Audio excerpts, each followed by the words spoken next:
Okay, good evening, everyone. We're going to get started. It's about 3 minutes after 6 on this Thursday evening. I hope you can hear us all right online. We can hear you, so thank you very much for joining. I'm going to call the meeting to order. We have the acceptance of the agenda, rules of order, follow-up from the September 22nd general meeting. We're going to provide an update from members of council on their portfolios or the work that they have been doing. There's a presentation on the J Treaty Border Alliance, a presentation update from Department of Justice on the legislative priorities, business from the floor. We have a resolution, announcements, and then adjournment. So that is the agenda for this evening's October 27th general meeting. Could I have a mover to accept? Moved by Edward, second by Julie. All in favor? All right, it's carried. Thank you very much. So this evening's general meeting has taken place here at the Kawehno Recreation Center. Originally was scheduled for the Ganadigo Recreation Center, but due to a passing in the community, we relocated it as per the general meeting cancellation protocol. So in recognition of the member and other members that we have lost in our community over the last month, I'm going to ask for a moment of silence. So we'll observe that now, please.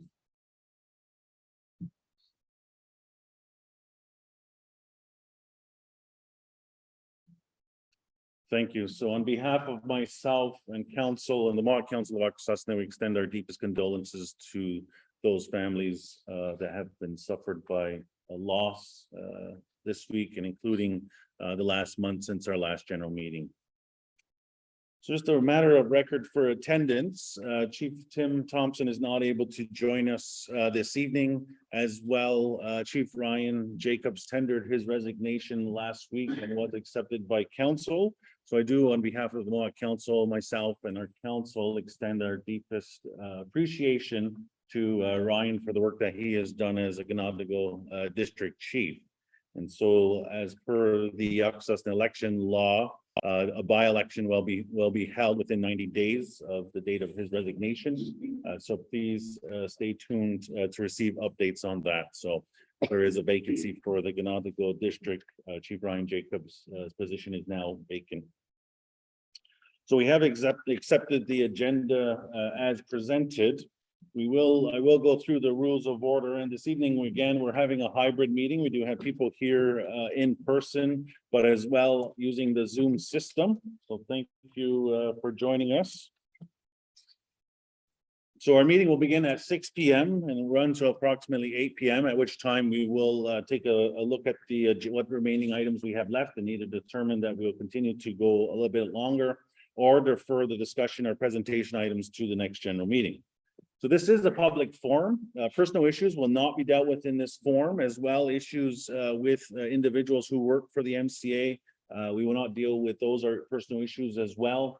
We ask that you please identify that you want to have a follow-up meeting with us to talk about those items, that we can have that in one-to-one discussion with you, either with members of council or proper administration, people that can assist in resolving or hearing or navigating the concern that you have. As well, because we are recorded, so we do use the Zoom system. The camera in front of me is the one that is recording as well, the one over here. I will, when speaking, have the camera, my camera in front of me on so that they can see me talking. There is a screen here in front of me as well, on top of addition to my computer. This is a screen so that members of council can see who is talking to us on the Zoom when that person wants to speak as well. So again, this is a public forum. If members want to address something, again, we ask that you not identify the person. We will speak one-to-one on that. So we ask that questions and comments please be relevant to the presentation item that we're discussing. We do have a section at the last part of the community meeting is business from the floor, and that's where we talk about items abroad that you wish to dialogue with council or questions you wish to ask. Otherwise, we'll keep the discussion based on what we're talking about at the time during the agenda. We ask that you please raise your hands to ask a question. I will acknowledge you as the chairperson and make a list of people asking questions. and call upon you when your time is to ask the question. Those of you that are online, when you would like to ask a question, either use the raise hand function or unmute and indicate that you'd like to ask a question or make a comment or what have you. I'll do my best to manage the questions between the in-person and Zoom as we move along for tonight's meeting.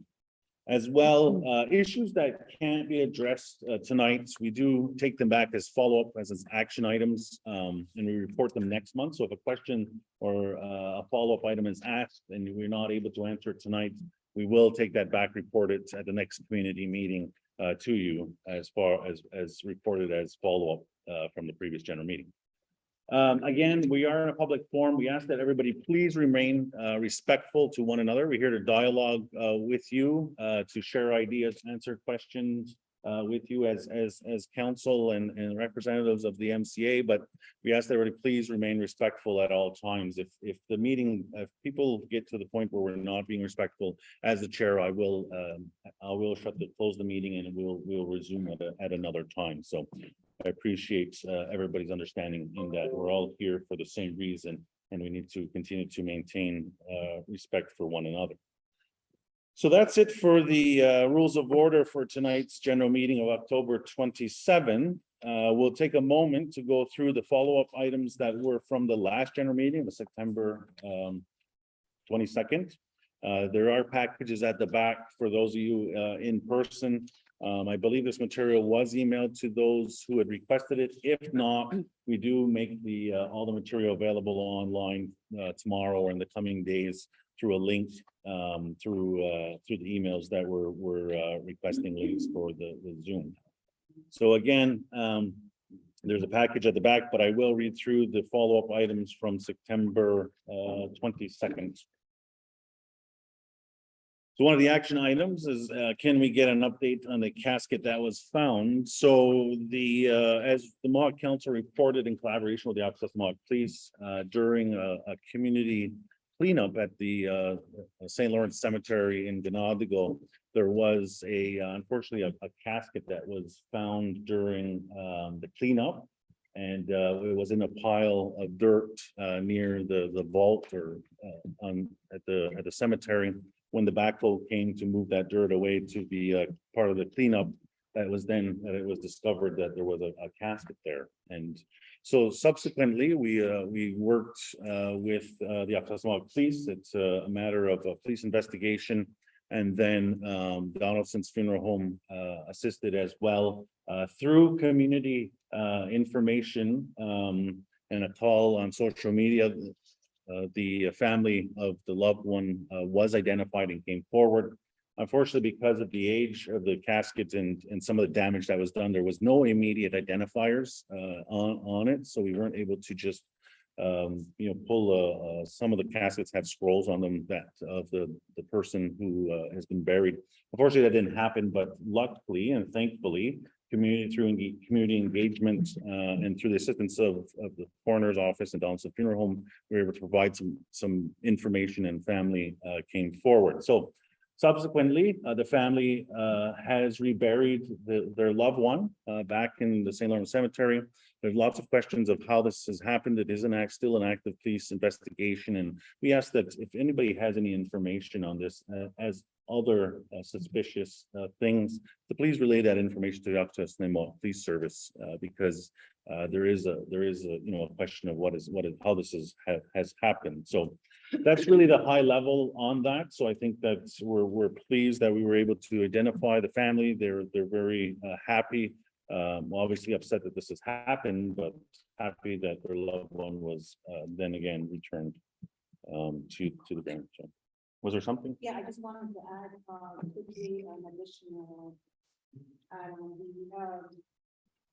from this happening in lack of information regarding plots and burials. Chad from Donaldson along the Catholic Church and the caretakers of the graveyards will be moving forward with some type of registry for the cemeteries.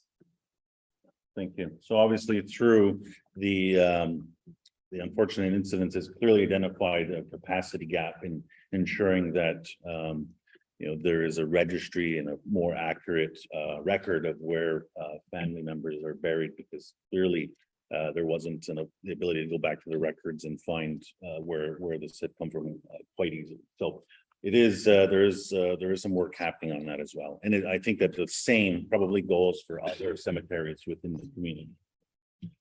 So the other action item was for the next general meeting, can we get more details on the fiber to the home and where it's at? So I'm going to look to the economic development portfolio. If we could get an update from one of the members who is aware of the project.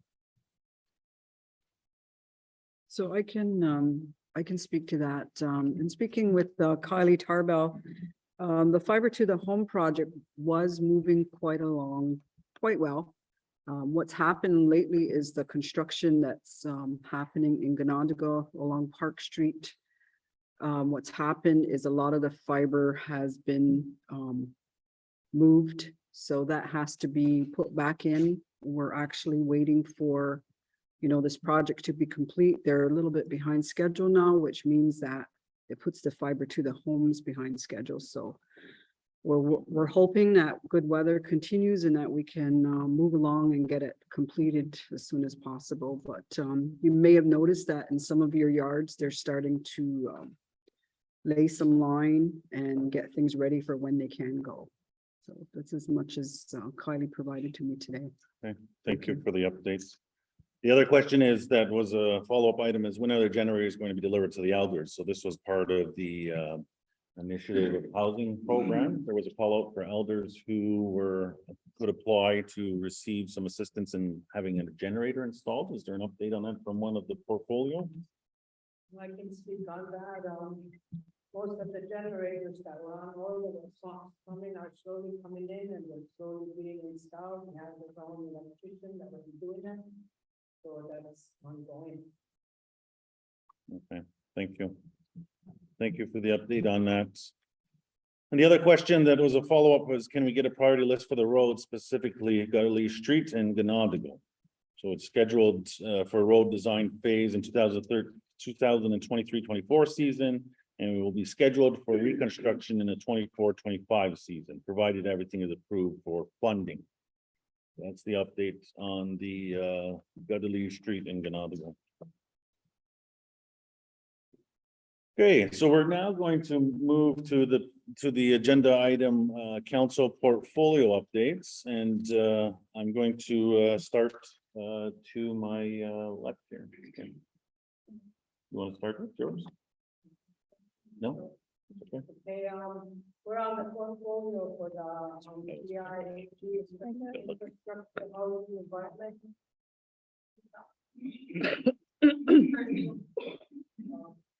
Anyways, and I can report on the part 2 road construction.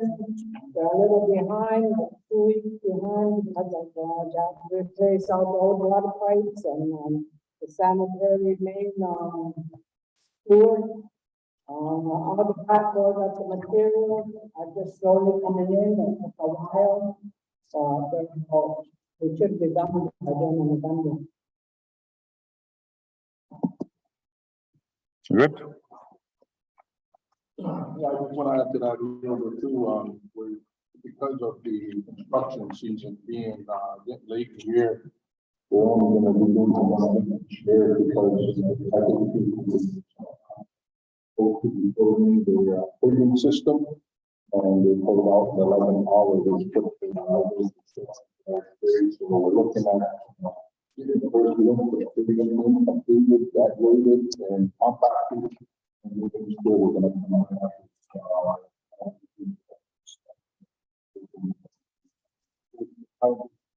this year. So we're going to come back and do some patchwork on whatever grass can be pulled.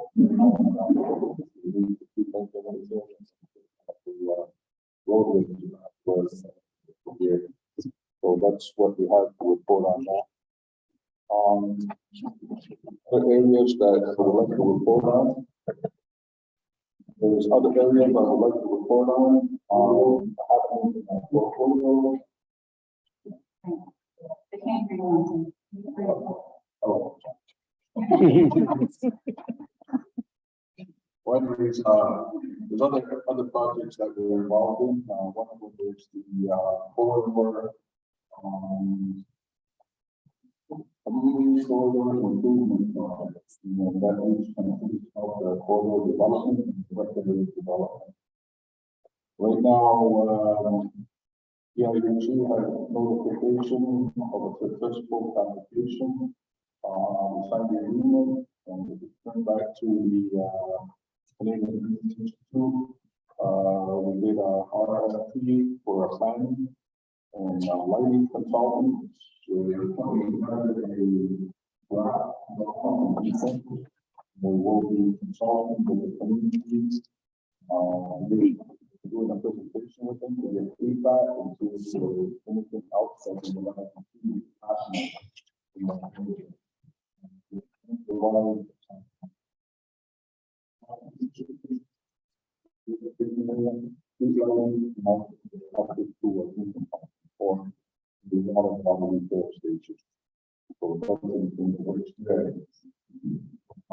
looking to have a meeting soon on that. And we completed a water line extension project at the end of Rick Road, which we added 12 additional homes to the water line system, and we were very grateful to finally have access to good clean water. The crew that was there working on it, a lot of gratitude from the residents, and also it was a quick baby when they completed. So it's completed, going down, and we're doing that this year. So that's been completed.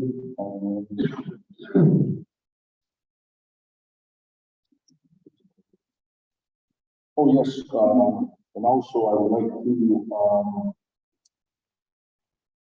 finally got the basketball nets installed over at the rec area, and it took a lot of time, a lot of delays, but we finally got it in, and it was thanks to chief and council members here, providing the nets, and also working in partnership with of the installation of the apparatuses, and also we might provide and actually use to put on all the systems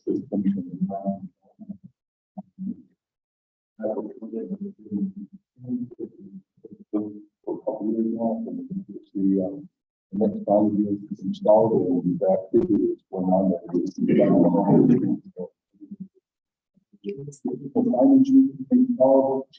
for liability purposes and for real something is to identify their own risks and also here is not to go beyond that double gating. When you pick out the assignment, SUVs or small vehicles driving around for maintenance purposes or future development. Is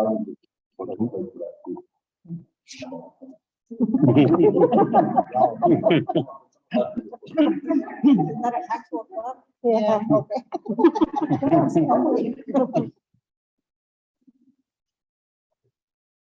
So waiting for lots, waiting to. There is, going very well. There's a road construction and we made them on road and Kawehno intersection to Kenténha with the road and Mohawk road. The vertical 32 and 24% complete in September 2022. Phase 2 began in August 2022 and is planned to be completed by November 15, 2022. So it's actually we're going along very well on the Account Road. There hasn't been many issues there. There are still areas where culverts and ditches may need additional grading due to sediment going up, and the contractor removed existing asphalt. They replaced 150 millimeters of granular A and put calcium chloride flame on the road for dust suppressant. They completed one reading on Brady Cross Memorial Road. The intersection of Hawthorne and Hoover Road are graded and restored. They were built out for an turnaround. And as I said, everything is going very well. If you're having any issues with the projects or complaints,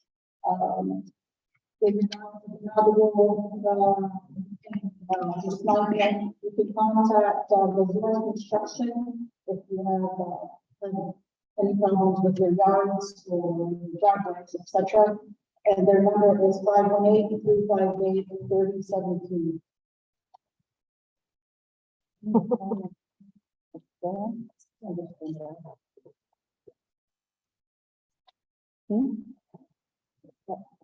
So everybody, I will be providing the update for public safety, the public safety portfolio, and to Julie and to for us. So what we can do is we met with the CBSA level president, Eric O'Rourke. We provided him with a small tour of our community. We met. Items discussed include pre-clearance, record initial, cultural safety training, local staff changes. One of the things that's very important is to have a direct chief communications for specific operational communications when we have emergencies, when we have immediate needs and responses. So for those types of emergencies, you can contact myself or Chief Thompson.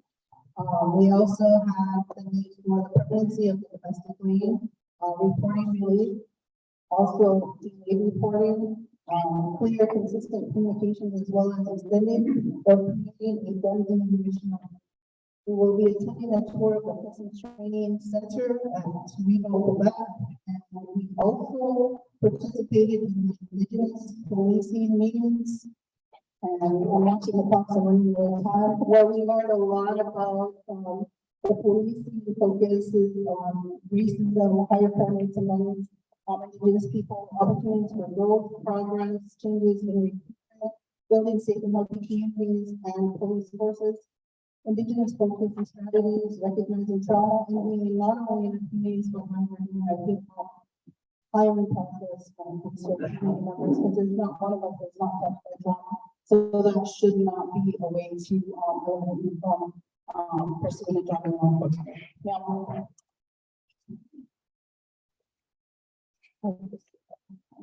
Seskehko, everyone.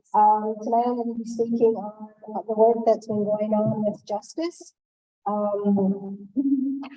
many of you may be aware, we've been working on the legislative development to be update will be given later, but I wanted to talk about the Oversight Committee. The Oversight Committee on Legislative Development have been actively working on the following laws.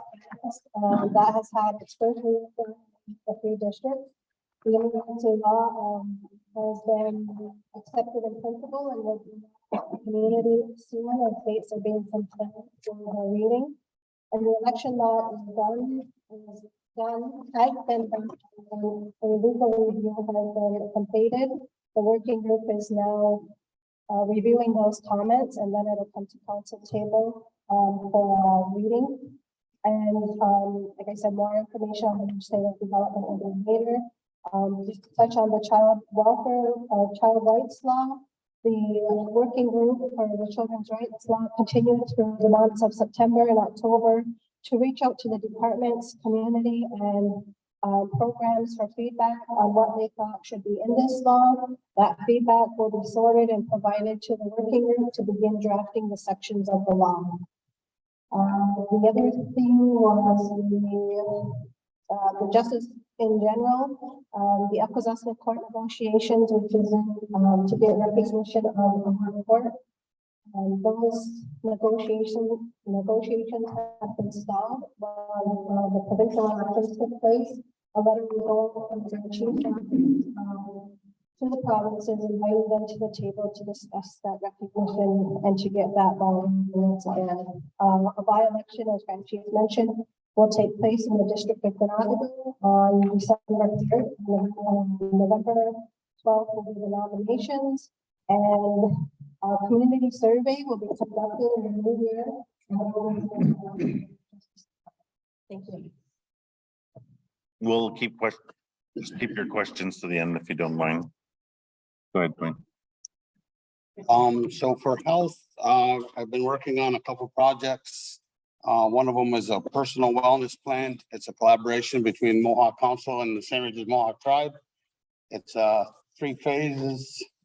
Phase 1 is going to focus on directors, program managers, and leaderships, and that's what we have funding for right now.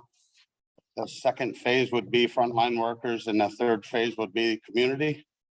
Those dates are set for December 6th, 7th, and 8th. We've been in discussions with Queen's University about partnerships between Queen's University and Akwesasne. The initial meeting was in July, and we were talking about cancer research, diabetes research, doctors, nurses, and policy. We do have an issue here in Akwesasne with the Quebec border, Ontario border, and licensing only applying to either Ontario or Quebec. And that's why some of our Quebec facilities have such a hard time having doctors there. We had a follow-up meeting with the Director of Health, Amber Montour, and Ogista Horn, and Sarah Sunday, and myself. We talked further, and we're on to our third phase now. We'll have another meeting probably in December and see if we can start to finalize some things. And we just got back from Indigenous Service Canada meeting in Toronto. We were there Monday to Wednesday. And I met with a woman named Stephanie O'Brien. She has a couple of different funding opportunities that she wants to talk about for Akwesasne. One of them is for mental wellness. And the second one is community wellness planning for the whole community. So those are meetings we're going to have in the next couple of weeks. Hopefully next Wednesday or Thursday, and then we can start to move forward with that.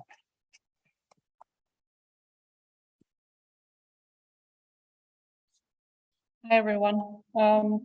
Most of the portfolios I'm on have been updated already, but I attended the Ontario Aboriginal Land Managers Association Annual General Meeting and Conference in September in Toronto, there was a lot of information there.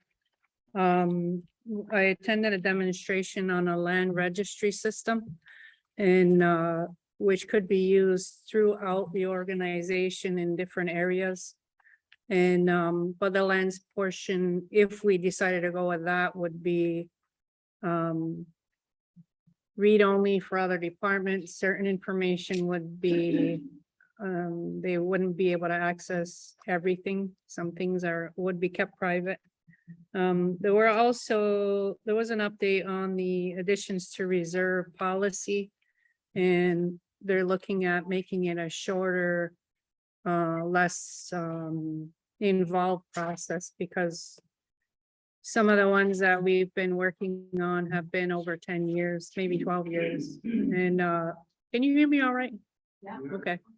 So there was a lot of good information there, and there was also voting, and I'm not a voting member, and one of our manager of OBS attended, and she had the vote for Akwesasne. And the other conference that I attended was the AFNQL Housing and Infrastructure the last week of September in Quebec City. And there were presentations done by the AFNQL, CMHC, Indigenous Services Canada, and Crown Indigenous Relations. So for that, always looking for ways that we can look for funding for housing, new housing strategies, and information on excuse me,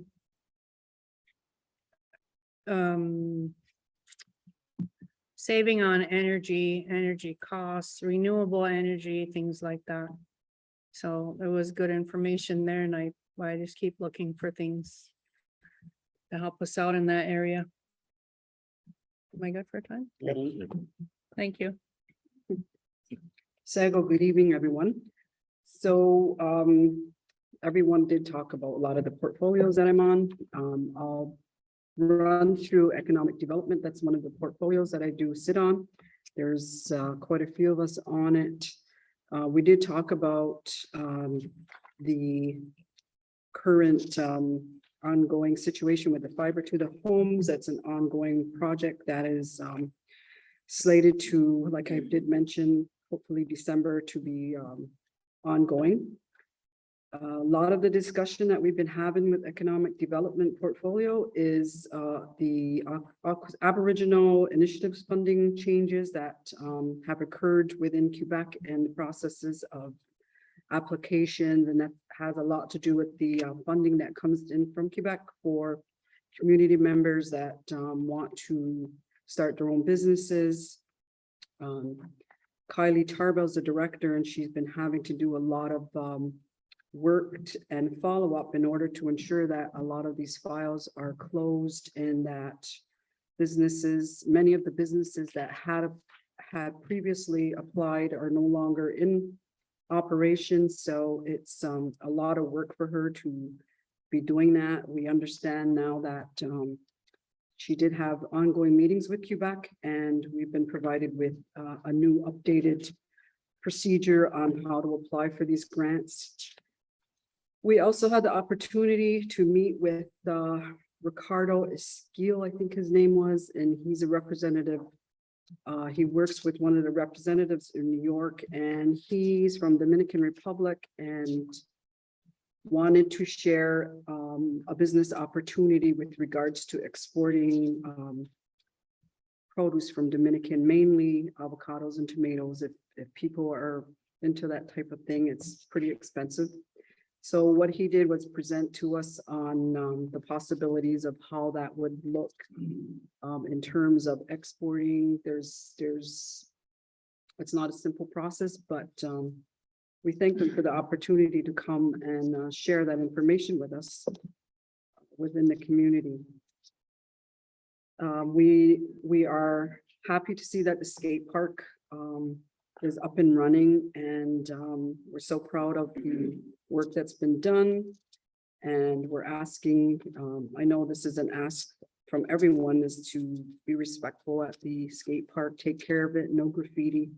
There's a lot of work that went into it, and we want to ensure that it's maintained for future generations. And I sit on many committees, and so that's in my report, so I'll hand that over. Thank you. Thank you. Good The 2 evening. minutes was their time. I said, how many minutes do you need? They all said 2. And Good Goes evening, my quick. name is Sarah Ziebel. I'm from the district of Snaihne. I sit on Board of Education portfolio as well as Department of Justice and Health. So I'll be talking about Akwesasne Mohawk Board of Education. They're currently working on their strategic plan. The focus is on building relationships, and they would like to have more social events, culture events, and sharing meals. So they want more students to become more involved in the school and get back to attending all these events.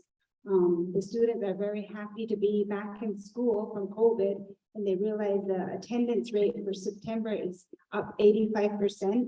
In October, it's over at 80%. So everybody's back, trying to get back to normal. So they would like to have more family involvement and come back into the school, and they'll be doing more monthly awareness and assembly programs, as well as student attendance and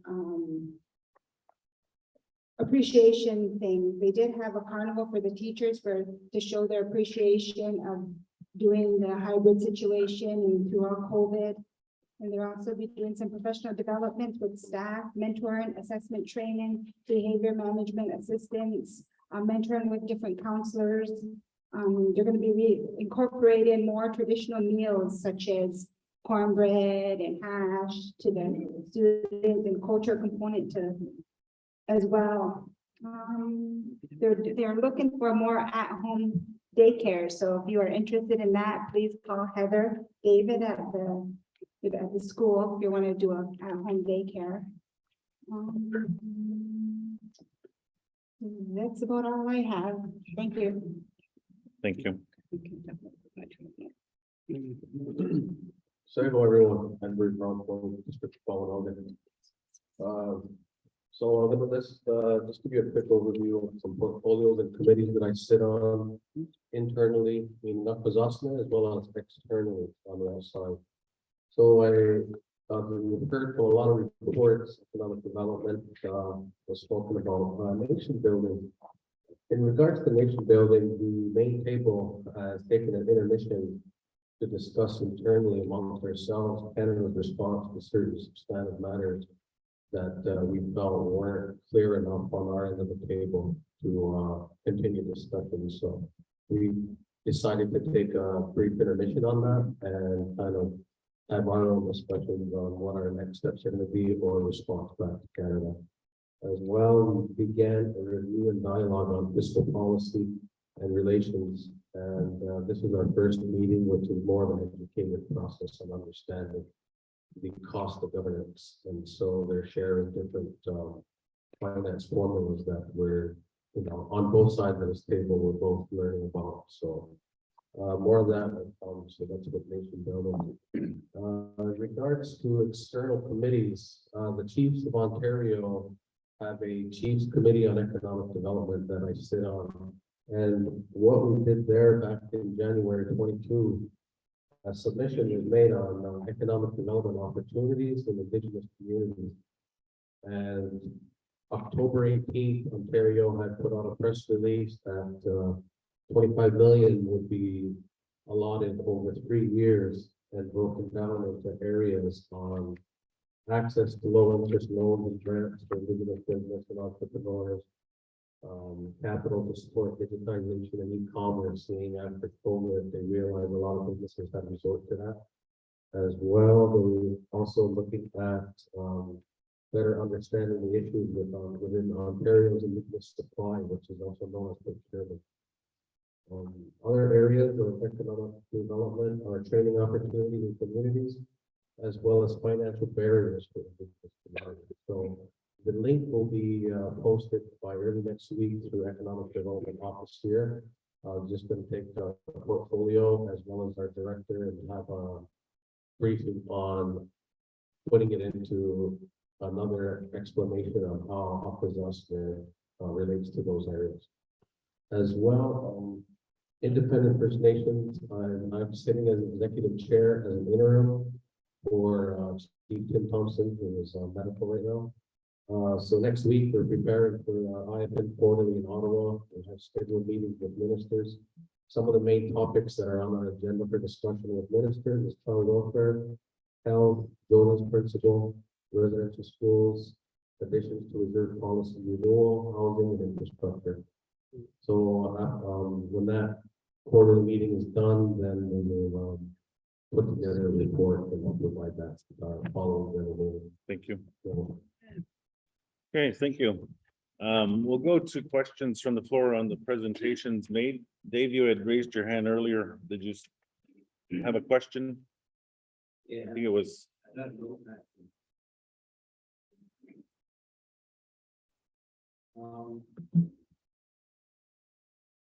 That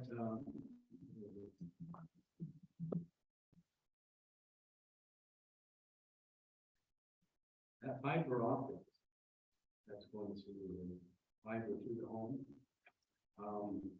Who's the actual supplier of that? So the question is, who's supplying the products or the Well, for the when you make a payment,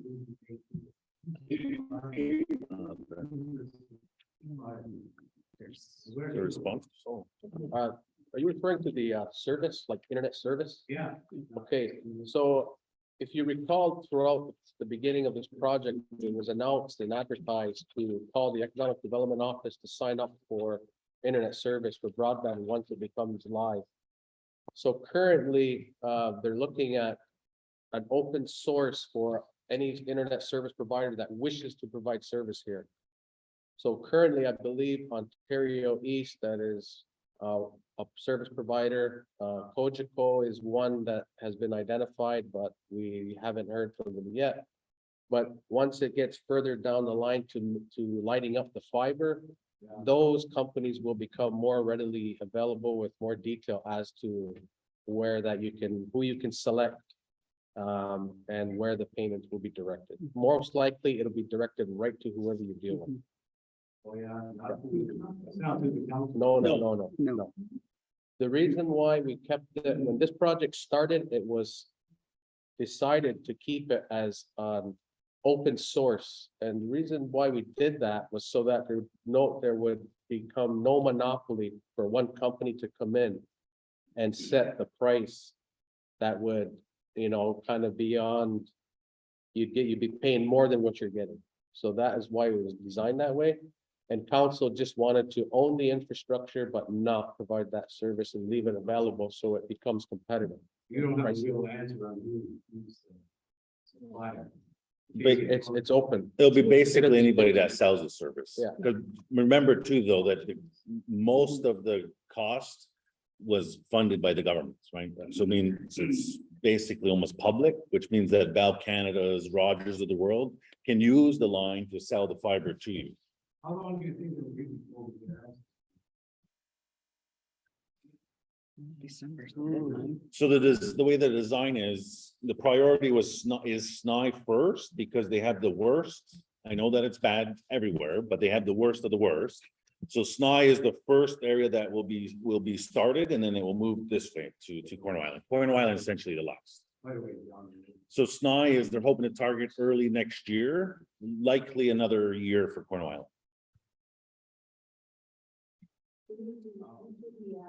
Construction and then Roundtable with the road reconstruction, that put a damper on the time for Snaihne because there was some damage to some equipment.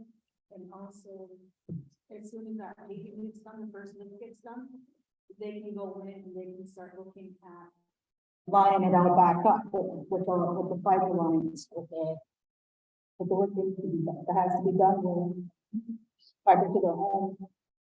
And also the other issue that's coming across is the modems and some other equipment is being held up in shipping.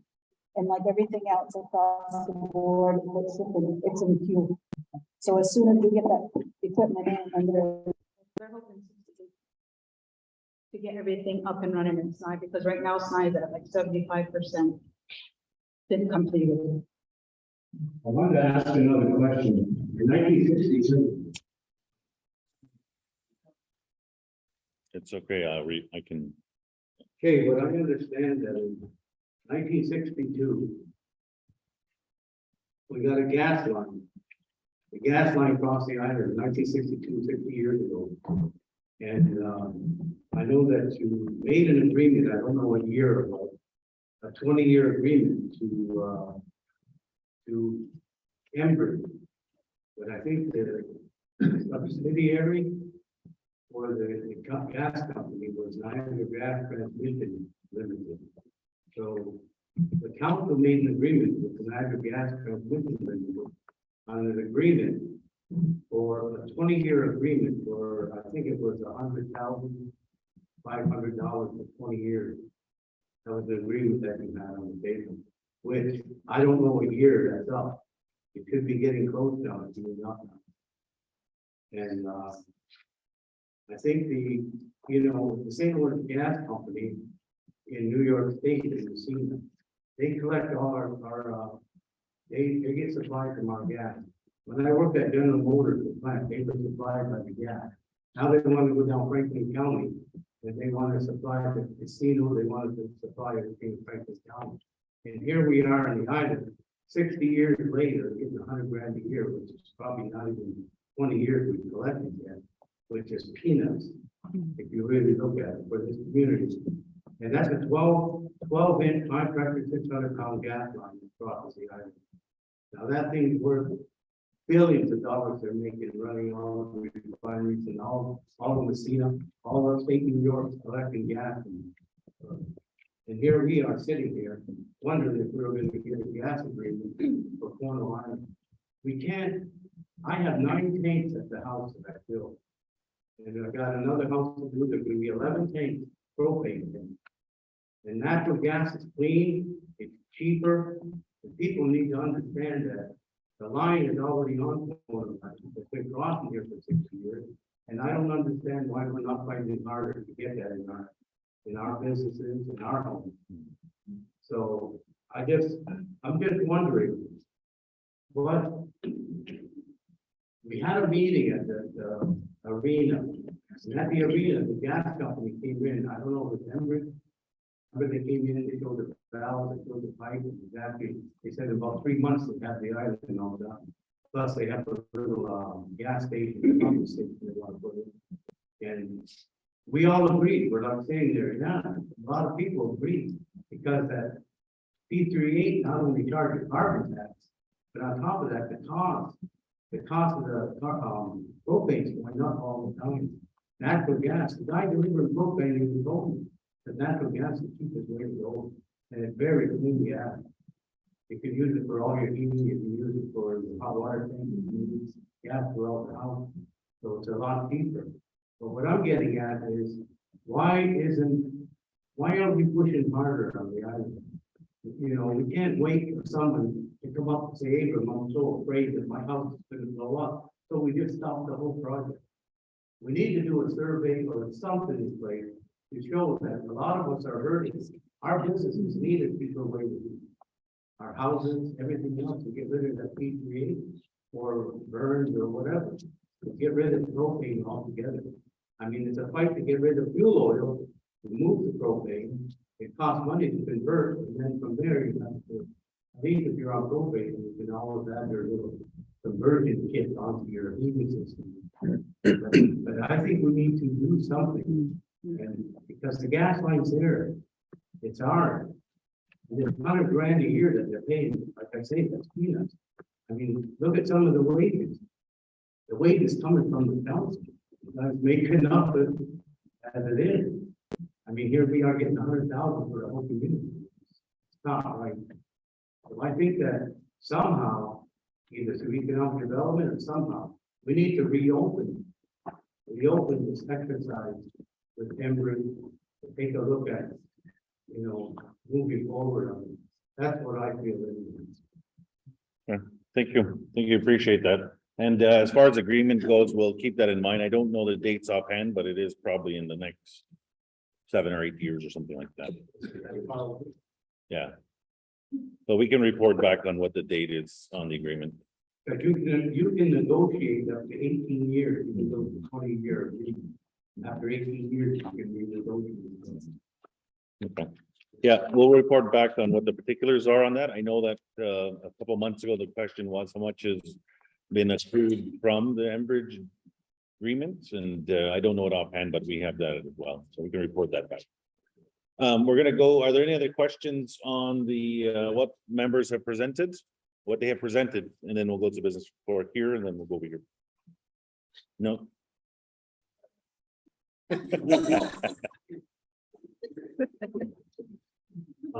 The portfolio updates, I just wanted to portfolio, you mentioned that you're looking into cancer research at Yale University. Similarly, the tribe is doing the exact same thing with Roswell Center based in Buffalo, and that is actually an open-led cancer research facility that was looking at the tribe. So maybe there could be some parallel or parity between them, because if you look at Akwesasne's small cancer rating, small cancer rating behind, and small cancer rating on the US side, together is there should be a comprehensive view as opposed to just simple, because oftentimes we get lost in that. So what's there any status updates on the housing market in the housing department or infrastructure department? Because I know that was talked about at length before, but it kind of just fell off the wayside. Nation building, yes, I read in there that Misha in our list is going to be kind of sunsetting. Which legal teams are you looking at to possibly fill that for? Because Misha is over 4 years with agreements with governments and legal advice. As part of that intermission as well, that's one of the things also we'll be discussing, is looking at the limited firms that specialize in that, then we'll be going through each one and formulating our decision on that. And last update was, I did not hear anything about Arrow. Is there any updates from that? So with Arrow, they're working alongside Grant Chief, myself, as well as Chief Tim on the New York State land claims that is ongoing with remediation. As well, the current files that have been started and underway for getting ready for submission. So other files that are getting prepared for submission will be announced shortly in an upcoming report. So keep you updated on that. Plus, they are finalizing the final dates of the Dundee land claim settlement. So they can start community consultation. What did you say about the housing market? What was Yeah, your, the housing market, I know that was brought up way back before the pandemic, that there was gonna be alternate options for housing and lending on the community.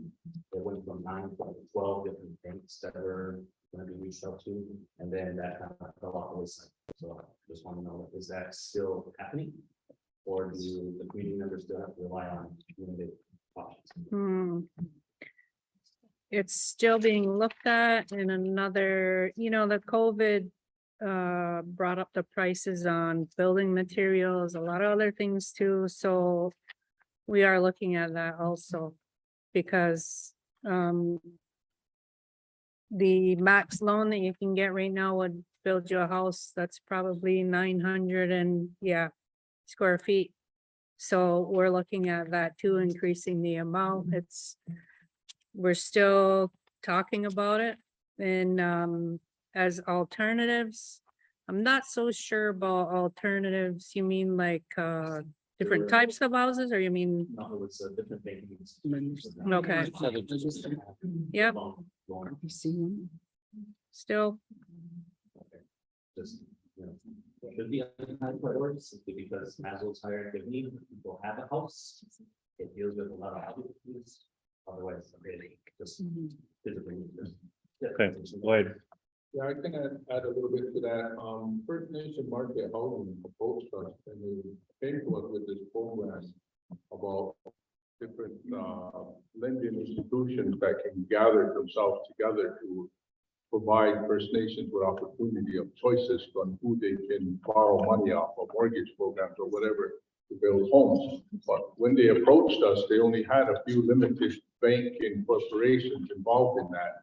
And when they proposed it to us, they did a presentation, we had multiple discussions with them, and then they expected us to go and solicit more banks to join their First Nation market housing. And we thought it was already in place and it was something that they should be doing and offering us this program instead of us doing all the legwork to get this going. So we didn't think it was beneficial at the time because we already have one, but we still can open the door for other financial institutions to come in here and we can probably create our own. But it's a big, huge process, and we weren't kind of really buying into them 110%, just because there was some things that needed to be developed before us to buy in 100%. That's why it's where it's at right now, and they're still developing. And I know we have a community member that's on their board now, and we can probably start talking, see how they come along. They promised certain houses to be built all across Canada, and they didn't hit that benchmark. So that's where we're at. Okay, and just on that as well, the Bank of Montreal, or sorry, the Royal Bank has made a presentation to the Finance Committee. The Royal Bank has been presented to Mohawk Council several times. And basically, these on-reserve mortgage programs are essentially almost all the same. It's just a different banner, right? And the council just has to, recommendation from housing has come forward just to proceed with, I would say, the Royal Bank or someone, right? I mean, doesn't necessarily mean you're going to get a better rate, but it is diversifying the options, because the option right now for housing loans is essentially the Bank of Montreal the Mohawk Council, or you can go through ministerial approval, which will take, quite some time. Those are or just, your own cash, right? So those are basically options for housing, which is not very much. But This question is.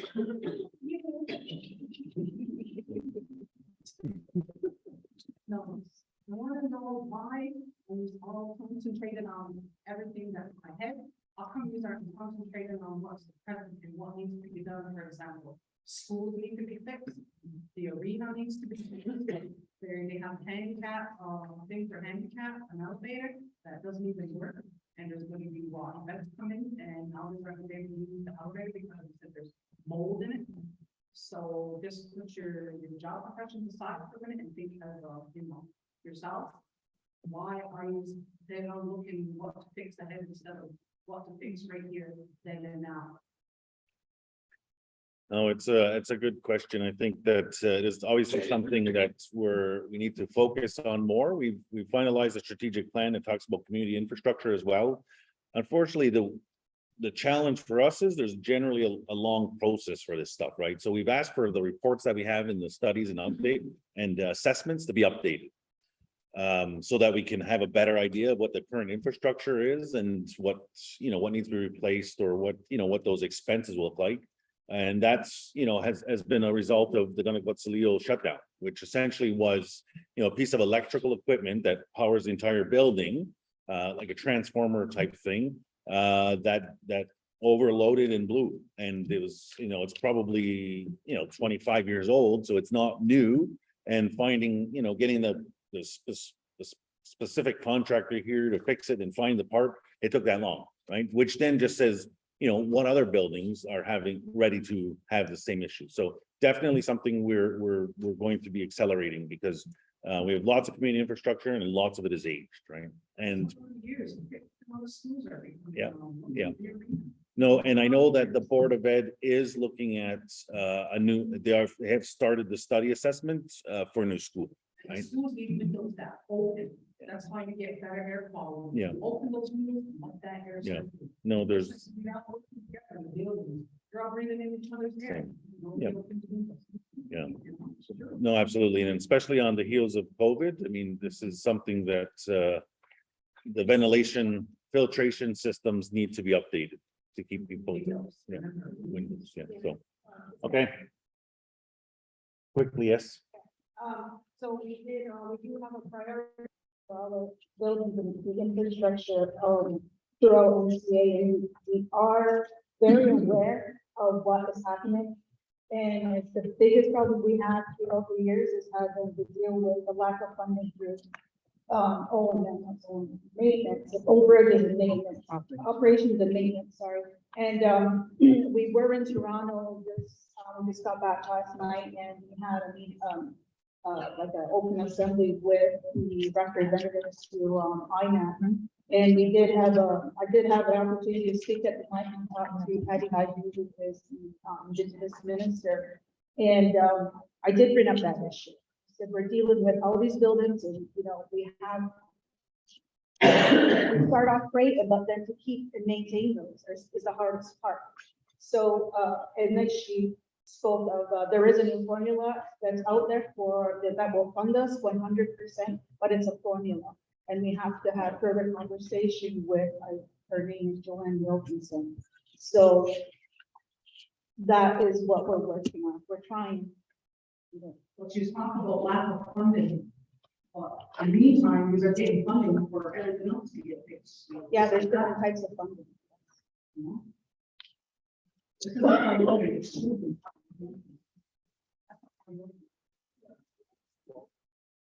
I might also have evidence, and then you have to fit in your proposal for funding and requesting. It has to fit a majority of their criteria in order for it to become a priority. So those are the challenges too. Some of them are not there yet, but 5 years, like deterioration that's happening that you're talking about, then we'll get there. Then they'll get on the priority list, and they start listening to us even more. And then we got their attention because it's their time's up, their lifespan's up. Now it's time to have action for it. And just to speak on that, we got to report that just the news of it down, the east end here, medical facility is getting a mag door system, a nurse call station, and a brand new room. So that's a step that we took, and it's going to present some challenges, but the representatives are coming down to look at this facility of ours. We need to have those filled beds full for it to be up high on the side. Okay. Where do the children that go to school? They're helping. They're on there too. They're on there. To be honest, we can't even look how rules this sort of stuff. No, I've been like that since my oldest son's been at SBA. No, your concerns are definitely noted, and it is something that we're actively trying to get an update on so that we have a better plan. Okay. All right, so we're going to move along to the next presentation, which Vanessa's going to assist me with. I don't know which screen you want me to use. Which one? Over here? Okay. And just so you know, whenever I was talking, there's a microphone here and there's a microphone here. I switch between them, so you need to keep your chatter, your little group chatters to 0. So when you're sitting in front of the microphones talking, they can hear you. So if you want to hear what they said, it's being recorded. You can listen later. All right, so I'm just going to provide a quick update on some work that we're doing in Mohawk Council on the J Treaty. So and my apologies, the date is August 27th. I was working on this last night. It was not all material today. So the Mohawk Council received some funding from the federal government. The Mohawk Council received some funding from the federal government to do some community engagement under what they call the implementation of the United Nations Declaration on the Rights of Indigenous People Act. So, which is UNDRIP. United Nations passed legislation under UNDRIP that recognizes the rights of Indigenous people. Canada has implemented legislation that says that we will implement the full UNDRIP. And essentially what the government has done is what they have asked for proposals from all Indigenous communities, stakeholders in Canada for they've asked for proposals from communities on what implementing UNDRIP may look like. So UNDRIP is a very large piece of international and Canadian legislation now that has lots of aspects to it. So what we did here in the Mohawk Council is we submitted a proposal specifically for the J Treaty. There could have been lots of areas that we could have submitted for, but we've done it for the J Treaty. The reason being is that there is, the J Treaty is tied to borders, to our people living here. And the J Treaty is an instrument that, our people reference when crossing the border. So going to the next slide. So one of the things, and we've had sessions about this, about the J Treaty, engagements with the community already. We've had a session with the council as well. We presented to them. So the J Treaty, that's been highlighted, is not a treaty where Akwesasne or any First Nation is a signatory. It's actually agreed with the United States and Great Britain. So a lot of people, when you see that don't know what the J Treaty says when they're crossing the border, they say, well, I have a right under the J Treaty to cross the border. And that's my right. What it really is an agreement between Canada, the Great Britain and the United States. It's an agreement between them that actually recognizes that we exist and there is a right. It's not a treaty with Aboriginal people. People don't know that. It's my right. It's actually not, it's not, if you do the literal interpretation of the facts of it, it's not our treaty. So the article, it's only actually Article 3 that explicitly mentions Indians. There's lots of other articles in the J Treaty itself, talks between Great Britain and the United States, and a lot of them are no longer actually in effect because they were timely.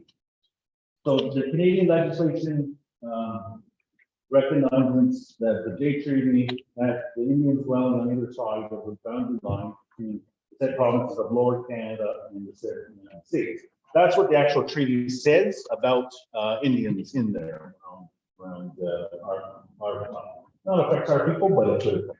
So courts from the United States and Canada have argued the validity of the J Treaty. Some argue that it was annulled in the war of 1812. So it essentially means that the J treaty was signed, and then when the war came about, all the treaties were no longer valid because the two were at war. So the War of 1812, Canada's position on the J treaty is that when we went to war in 1812, J treaty was off the table because we were at war. So the highlights again of the grants, the right to freely cross the boundary by land and water, carried on trading bonds. That's the language that's in there, so freely crossing the border and to be able to conduct trading commerce, and that comes straight from the treaty itself.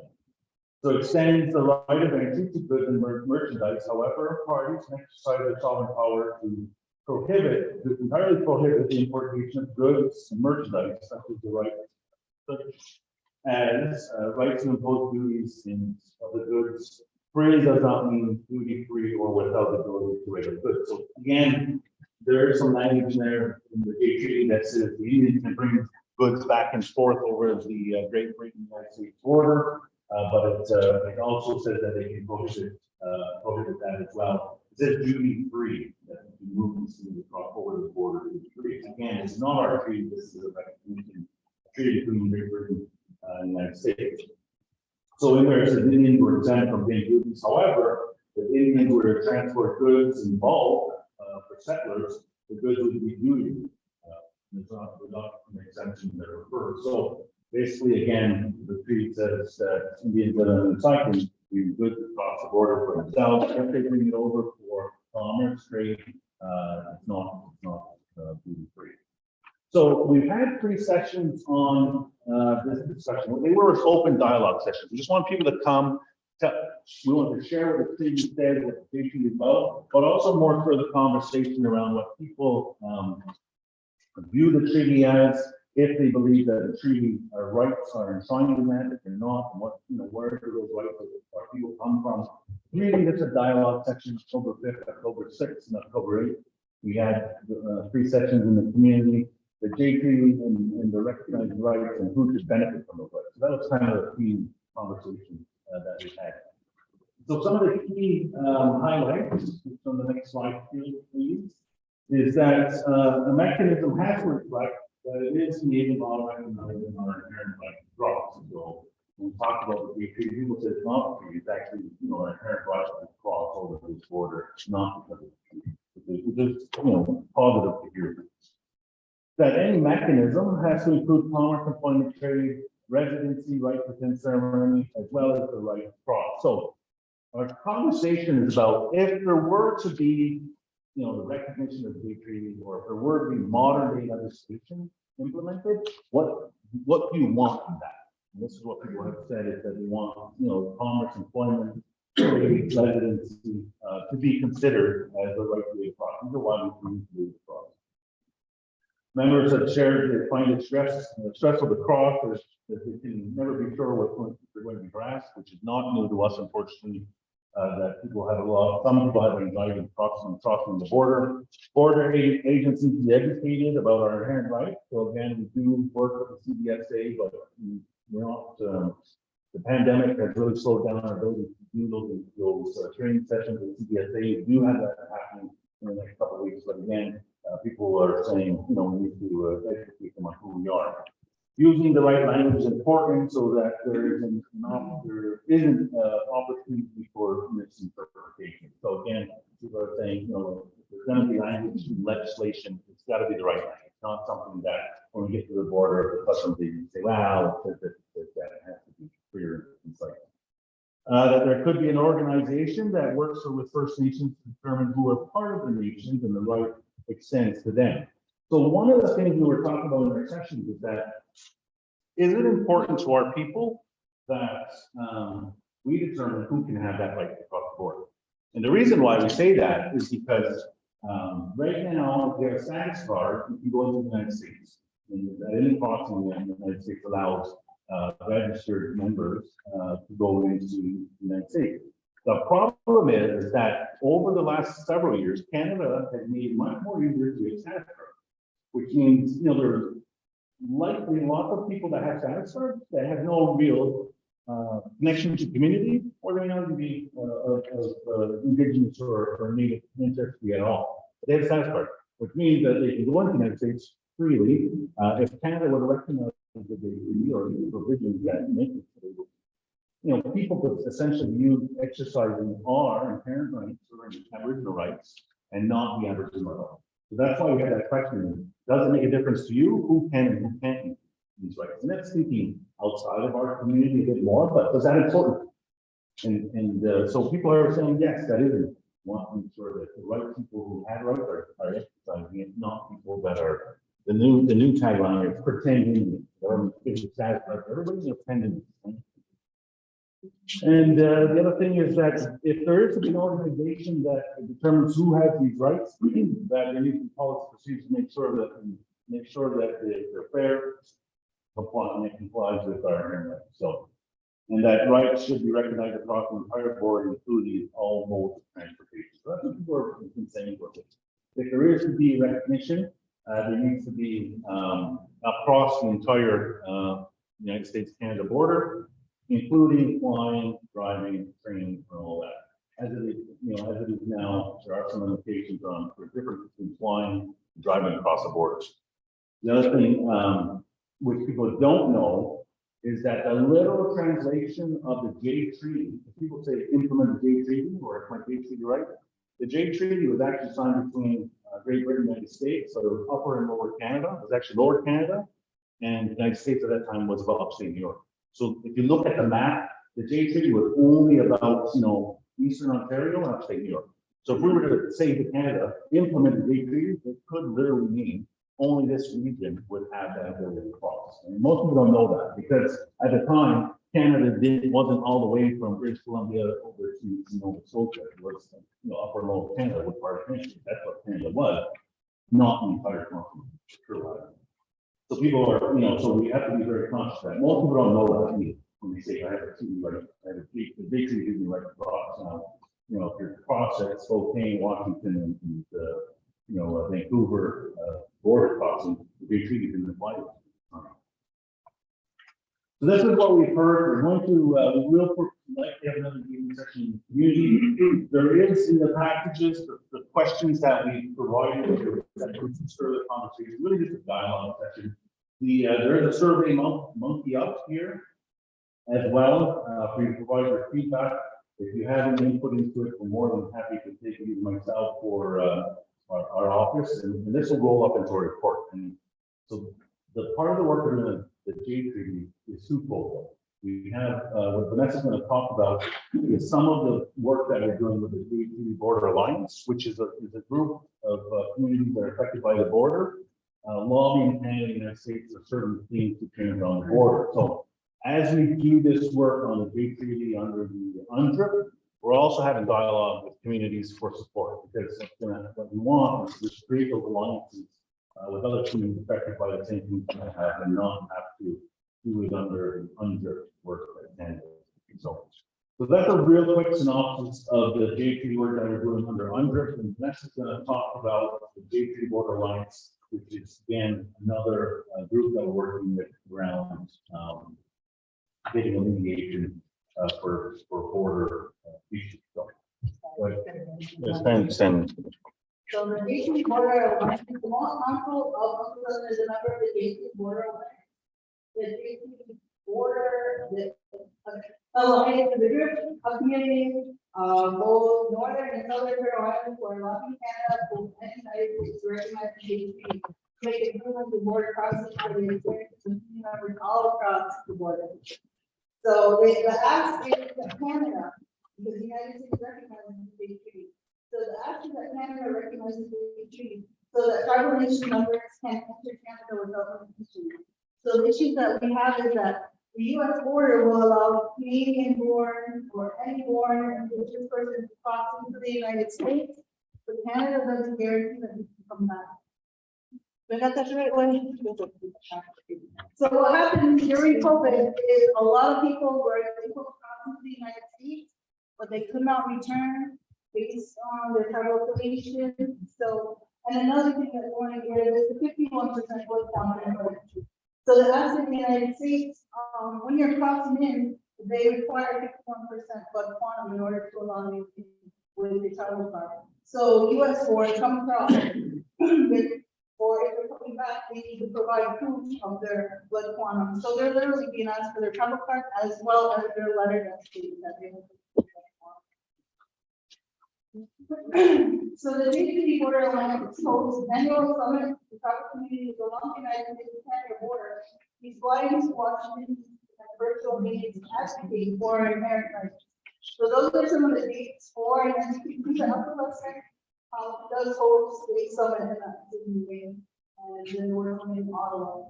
So we're very active with this, trying to ensure that our community all along can benefit from crossing the border. So in April 2022, approximately 5 years, the Chinese advisors met with ministers of public safety, Marco Medicini, Minister of Crowd Installations, Marco Minister of Mission Services, along with over 30 liberal and Democrat party members of parliament in their offices in outline. So what we did was we traveled to Ottawa and we had appointments that were both with ministers. So we went in and the ask was to write eventually tweak legislation to allow tribal members and everybody is not. You were here first, so it is our way. To establish a high-level ministerial state to work on border issues and right of entry being the #1 priority. So we should not be having to ask them to do. The ADJOURNMENT Border Alliance, in June 2022, we attended Waffle Island and Congo First Nations. They hosted the 5th annual ADJOURNMENT Border Alliance Summit in New Ontario and in Detroit, Michigan. So the two-day event included participation in Canada Border Services, Public Safety Canada, Department of Homeland Security in the United States, Customs and Border Protection. A morning was dedicated to dialogue among participants on the strategy for the upcoming meetings with Public Safety Minister Marco Medicini. At the meeting of June 2022, the minister committed to the establishment of a high-level working table. So the high-level working table will work on the right of entry, on the right of entry issue, and other border related issues. So we're hoping that we can get this over one. Thank you. Thank you, Vanessa. Yeah, go ahead.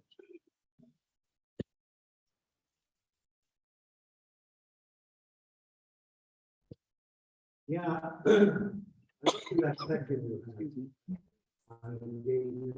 remember I was here, and I had the question that day treaty was challenged. When Mike Mitchell went to court, we said he went to the 2 lower courts and they hit the Supreme Court of Canada. And the reason Canada did not accept the day treaty is because of the fact that in 1867, when Canada set up their own constitution, they didn't invite the day treaty as part of their constitution. So they voted against it. So the question is, why would Canada, knowing it was the Supreme Court, we got these ministers, Mark Miller and these others, willing to fund the same reserve that they turned down back in Mike Mitchell's challenge the day treaty in the Supreme Court. So what is it? Why is it the fact now that they want to challenge the day treaty? Why are they accepting it and saying, okay, here's funding. We will help you fight the treaty. Are they going to amend? Are they going to put a scratch on the Supreme Court decision that the day treaty, they didn't accept it back then? So that's part of the discussion that we're having with community members is what we want to bring forward. Because like you said, the J Treaty doesn't cover everything that we need in our inherent rights. And I really appreciated all of the input, like community members that came out. I think basically wrote down everything that was stated in the sessions that I was able to attend. One of the things that we want to ask community is, what is it we want? Are we just asking for a straight up, just accept the J Treaty? Is that our ask of Canada, or is it modern day legislation that states that this is our inherent right? We also heard community members state that, why are we asking? We don't want a treaty because someone loses and someone wins when we do treaties. We don't do treaties that. So what we want to know from community and everybody that comes out is, what is it that we're looking for? What are your experiences at the border? Because I do, and myself and Chief Thompson, we receive a lot of calls from the treatment at the border, not only here in Akwesasne, but also at the Dundee border and other borders. So our community members get trapped on the US side, purchasing items, say in Buffalo or Niagara Falls. You cross the border and then you're like, listen, I can't come back because I bought all my kids' school clothes on the American side. So those types of things are what we need to hear about. What is it our community wants? Well, we travel probably more than all the other, we're dealing with. We travel daily. Mhm. And I don't understand what this community, what do they want? Like, what is it that they want to make different? from what it is now? So one of the things that we have been hearing is there's communities where they are basically at unmanned borders. So they're basically forced, in order to cross, to make a phone call. And if that CBSA agent decides to pick up the phone after some 45 minutes of waiting in the cold outside, because they got to stand at the phone booth and call. So one of the things that happens is they can, after all that time, get denied entry. So as people of Turtle Island, we should not be getting denied entry going one way or the other. And we also wanted to open it up more to economic development. So our businesses suffer. Our businesses here on the island suffer because of the reporting process that we all have to endure. So those are the questions and those are the answers that we're looking for from community members is what is it we want and what is your experience at the borders? Because if I look around the room, you know, like we all know we've had different experiences here at this border where we already have a remission order that is supposed to enable us to cross freely. Other borders don't have that. We don't have that same rights at other borders. So Dave, just an answer to your other question, right? I mean, so the Mitchell case was about 1990, 91. It, you know, I don't know, it was either when the Mitchell crossed or Mike crossed or when the first decision was made. You know, it was when the decision, when it happened. Anyways, the point is it was a really long time ago, right? There's been lots of legislation, case laws that have changed. The relationship with Indigenous people is, you know, with First Nations people is important to the federal government. You know, and it wasn't then in 1990. Since then, the United Nations has adopted the rights of Indigenous peoples, and Canada has made that domestic legislation as well. So there's new legal instruments that exist that could be avenues for the rights to be either recognized or reaffirmed or what have you. So that's what has changed. Well, I don't think this is my opinion. I don't believe that the Supreme Court of Canada needed to treat on the gate treaty in regard. It doesn't matter how long down the road it is, that they're not going to amend it. They're going to keep that intact until it's revisited into the court system and the Supreme Court reverses it. Say, okay, now we're looking at perspective. Yeah. So there was. The United Nations Declaration of the Rights of Indigenous People. You guys go ahead. We open the gate, get the ministers involved. We'll give you a federal fund. It doesn't make sense that you might go into a big circle. If you don't change your mind, it's the Supreme Court of Canada. You're not going to go anywhere. Yeah. So I mean, the Mitchell case started like this with lots of rights. All the rights were pled, and as it made its way up to the Supreme Court, it was very narrowed. It narrowed, which is not necessarily a bad thing, because if they don't make a decision on specific elements of the pleadings, then it's not in law, right? If they hit all of the elements and say not a right, not a right, not a right, not a right, that's where it's really bad. And that's not what the Mitchell case did. It was very narrowed. As it went through the appeals, it got narrower, which is not necessarily a bad thing. Now, whether or not it ruled specifically on the Jay Treaty, I don't know, because I haven't read the Mitchell case in quite some time. But if you actually read the Jay Treaty, that's what part of our engagement has been. It's really like they can rule however they want. It's really not. It's not an agreement with us, right? It's an agreement between the United States and Great Britain.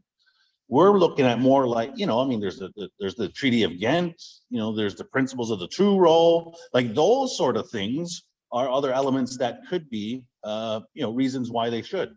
Now, the UNDRIP is, mechanism for Canada to do the implementation of certain rights. Well, when we talk about Indigenous rights, especially the United Nations Declaration, you start talking about rights. I don't understand how the government relies, but the Indian Council, keeping council under the Indian to make any decisions without the traditional people involved. That's who they should be dealing with. Yeah.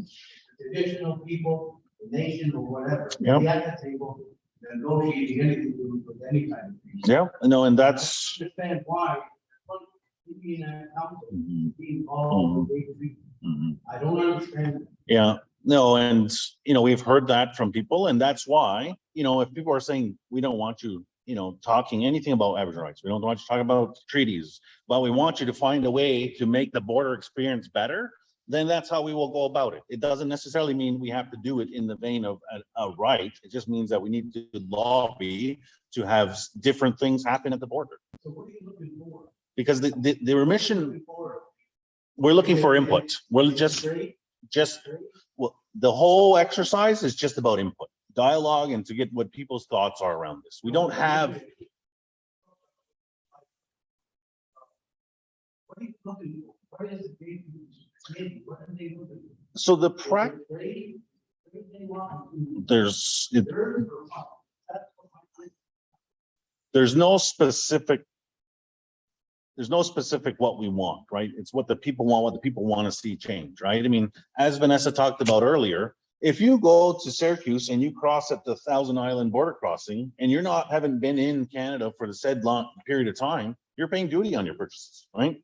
But if you cross here in Akwesasne, you're not. So that's actually because the remission order is only specific to here. There's a lot of provisions that are only here. That really, is that a right? Because your right only exists in Akwesasne, or does it exist across the border? Like, your rights are not limited. So it's not really a right. It's just a piece of legislation that says if a member of Akwesasne crosses with goods for their own use at Akwesasne, no duties. Doesn't actually say, it doesn't say treaty, doesn't say right. It just says exactly what I told you. So like those things, and exactly what I told you could be solutions that the elected band council proposes. Doesn't have to be Akwesasne member. It could be any Haudenosaunee member crossing at any border crossing has this, right? It doesn't have to be a treaty. It doesn't have to be a rights recognition. I mean, arguably it should be, but it doesn't have to be. So that's what we want to hear from people, so that we can then, determine where our energy is going to go and what avenue. I was thinking because of the fact that you got 35 in the Constitution Act. Mhm. You recognize your rights. Yeah. Confirm that you got Yeah. 15 in the Charter of Rights. That's so many things on our side. Is that I'm just confused because it is for other reserves. So, yeah, it's not, it doesn't have, it's both, right? So everything we're doing, we haven't had a border discussion in a really long time. The times when we talk about the border with the community is when they're pulled over at CBSA and something's going down, right? We haven't had a dialogue about border, concerns, thoughts, ideas in a really long time. And this is what this has done for us, right? To give us an update on, where we're at. You're right, you said earlier, if it's affected in any community, it's ours, because it's all day, every day, and there's a lot of people. There's a lot of us, right? We'll go to your question. How come, why didn't any of these fight for all of possessing it go through the lane? Why? Are they sitting on our land? Which lane do you mean? Which lane are you talking about? The Indian lane. The domestic lane. No. Yeah. How come you didn't fight for all of possessing it? They would come? If you're sitting on our land, that's our inherent right across the street as well, whether we're, Yep. Yeah. It wasn't on the island. How come you fight? Yeah, so I mean, obviously, in the development of we'll use the domestic lane because that's what they've called it there. That was obviously something that other members of the council said that the same thing, right? And so the practicality of it is that because residents coming from Cornwall Island have to go through customs, whether it be that lane or any other lane, they have to wait, and they have to be, the person ahead of you is coming from wherever. So the lane is specifically designed to be a faster lane coming from coming from Cornwall Island into Canada. Because what will happen is that all of Akwesasne will be in lane 5, and lanes 1, 2, and 3 will be empty. But we are 70% of the user, right? So 30% of the people will be in that lane. And what will happen is that Because when the Cornwall Island resident is coming from Cornwall Island to Cornwall, they don't show any identification. But if a resident from St. Regis or Snaihne is coming from St. Regis or Snaihne, goes through that 5th lane, they're now showing identification, which holds up the line, which defeats the purpose of the lane. It's not, yeah.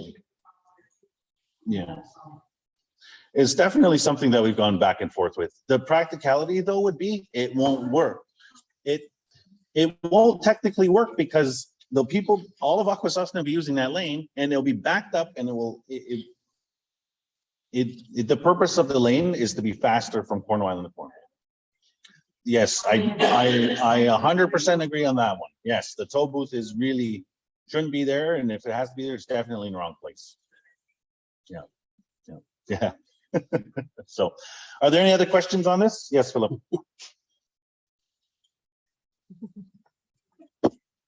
Okay, so you mentioned we got funds from Canada. How much funds were received from the Canada? 100,000. Yes, yeah, till March 31st of 2023. And then there was definitely a call of some in your report. So Abram and others were on that. Which offices in MCA helped with that, getting up the request for proposal and reviewing the evaluation? Just our office, Mohawk government. Is that in keeping with the financial policies of MCA? Doesn't say who has to review it. It says it has to be done. Was it MCR group No. contract? Yes. Oh, it wasn't listed. Which contract? Contractor consulting for. No, it wasn't. Okay. So it's just group. Me. Okay. To my signing authority. Okay. The contribution agreement for the $100,000 was accepted by council. Okay, so contribution was accepted. How much was given over for the consultant? The total the total for the consultant is $30,000. Okay. What's the general plan for the other 7,000? To have little change done up the state treaty.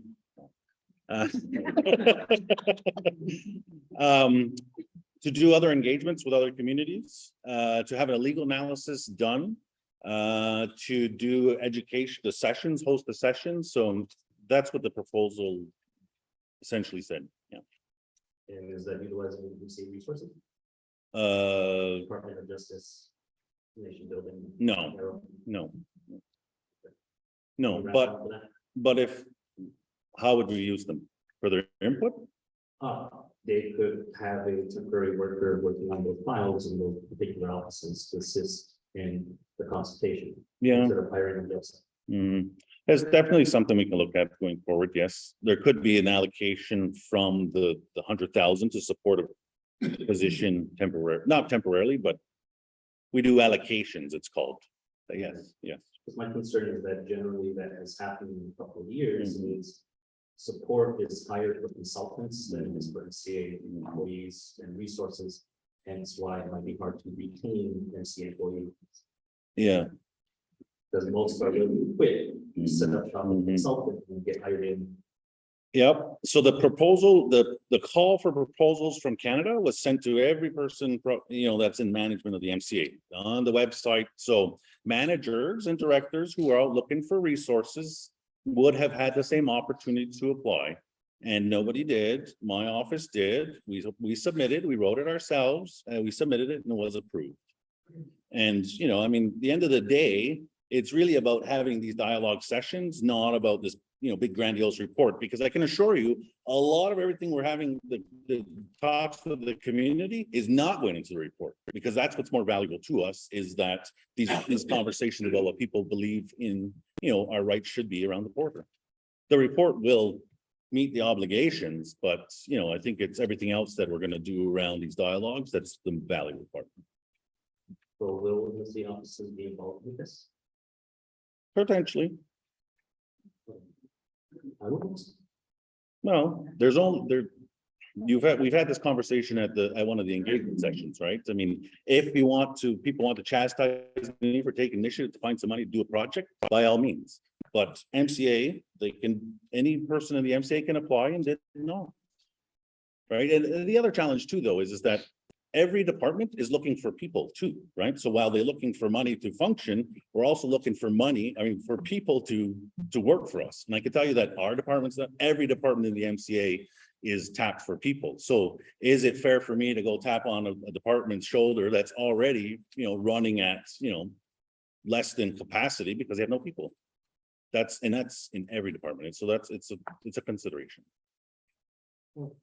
I know certain offices run off council's directions, so if council makes it a priority, then that's one aspect, and then council's other role is to lobby and secure funding for those tasks. Yeah. So, And this isn't necessarily council as a whole priority, but everybody's here doing some work, right?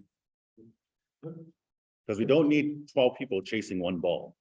We need 12 people working together to chase a few balls. Okay, thank you. Any other questions on the J Treaty? Yes. Mhm.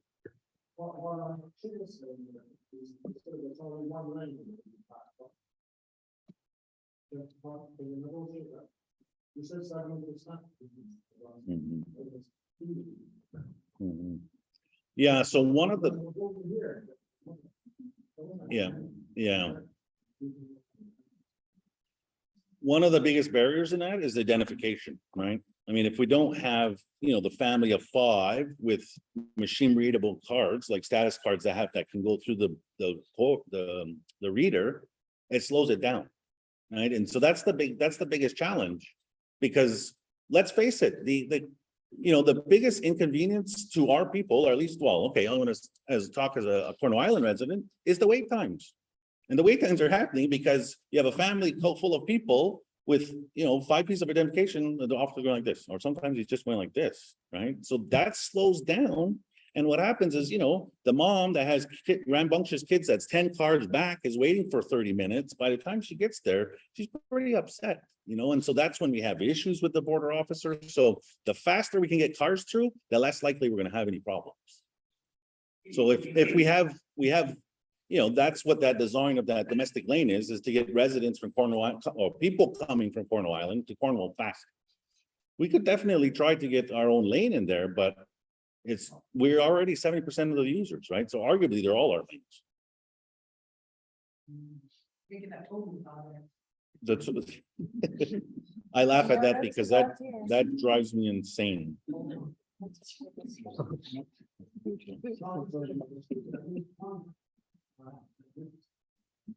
Yeah. It's something, what, we can ask them for data to support that as well, because they know who uses passports and who uses other identification. And, most of our people don't use passports, they use something else. Because it doesn't make any sense if everybody's, like I said earlier, in lane 5 and 1, 2, and 3 is open. So if we put in lane 4, Snaihne and Saint residents only, it could be 5's open, 1 and 2's open, and 4's backed up. But it's something there's members on the border working committee that work regularly with them to get more data, and I think it's something we can definitely ask them for, so that we can show. Maybe it will work, I don't know, but it's more of unfortunately for island residents, it's really about convenience. Because I'll tell you that me living here my entire life, trying to go to Cornwall to pick up something very simple and as a lineup. Wow, yeah. Do you think it would be faster if we put lane 4 as a non-native lane and lanes 1, 2, 3? Because well, same thing. I mean, I have a enhanced license because I give it to them and I'm 10 seconds in and out. But if lanes 1 and 2 are from Snaihne and Saint and everyone's using the status card, like they gotta go like this, are we really any faster?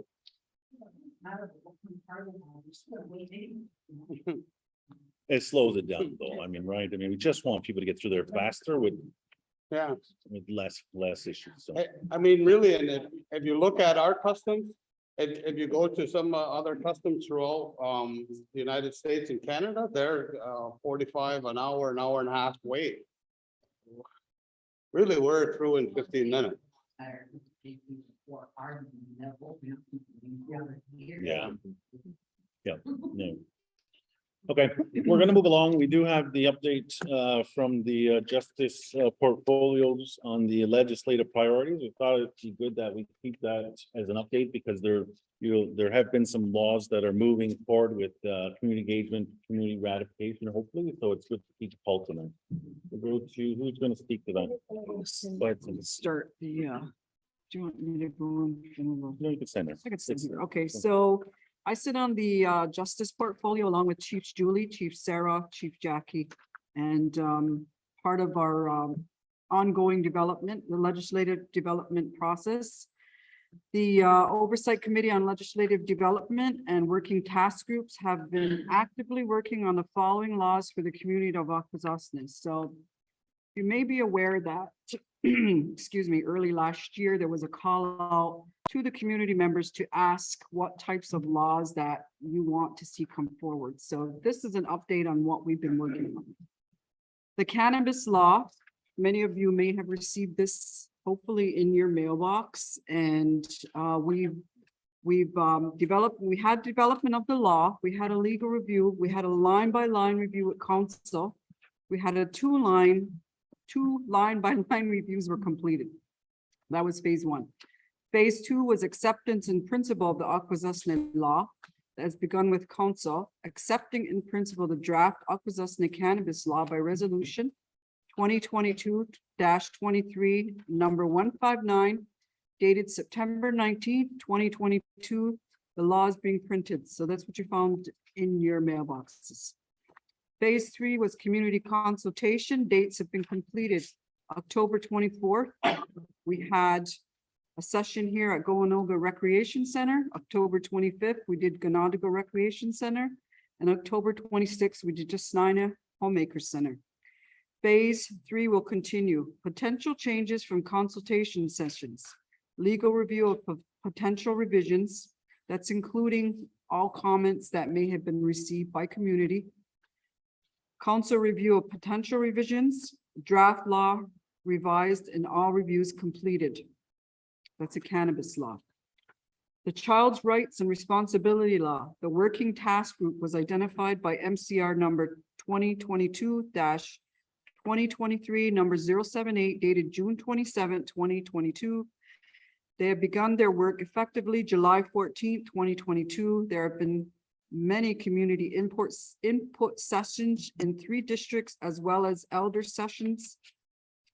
The Working Task Group continues its work on input sessions by hosting sessions within departments, program, and community organizations dealing with child welfare. The next law is the Fire Safety Law. The Working Task Group was identified by MCR 2022-23-078 dated June 27th. The establishment of the Working Task Group needs to be completed. Once completed, the initial meeting of the Working Task Group will be coordinated.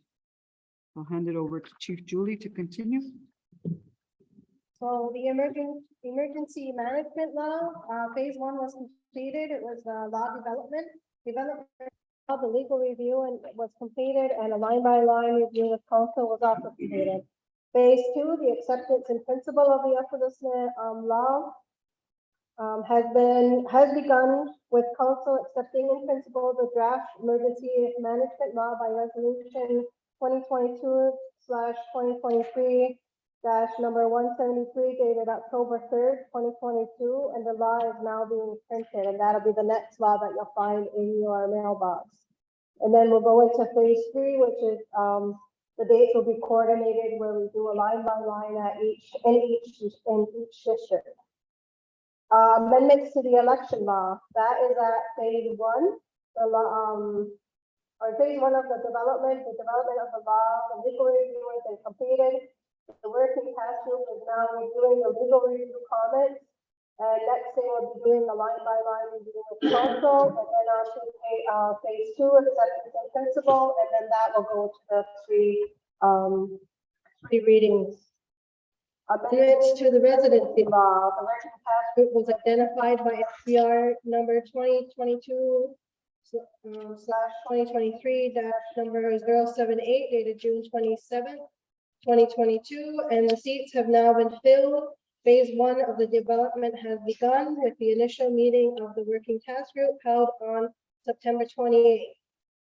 And community input sessions will follow. So if there's any other questions on these laws that are justice priority right now, you can get a hold of Connie Lazar, the justice coordinator, at 575-2250, extension 2403, or email her at connie.lazar@akwesasne.ca. Thank you for that. Any questions on that? Yeah. Go ahead.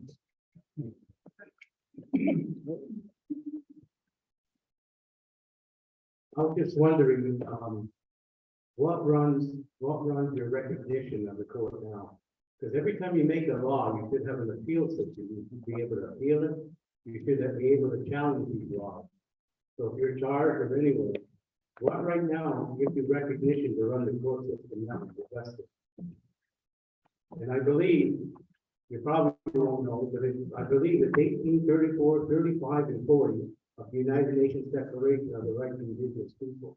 That's how you're getting recognized and run the court. Earlier, one of the counselors here mentioned something about you're looking for recognition. You're looking for recognition for the court. As part of her portfolio, she's looking for recognition of the court. Well, how can you make law if your court's not recognized? That's my point. You challenge it, or you want some way of saying, no, I disagree, I'll appeal it, Who wants? The court's not recognized. It has no purpose. I know the United Nations Declaration is getting stronger now because of the, what is it, 2021? It got stronger. It's faster. So anyway, I'm just saying, it makes it a little stronger for the indigenous rights to run the court. But if it's not recognized, if you make laws, it sounds to me like you're making laws before the recognition of the court. I was just wondering, how do you do it? Where do you?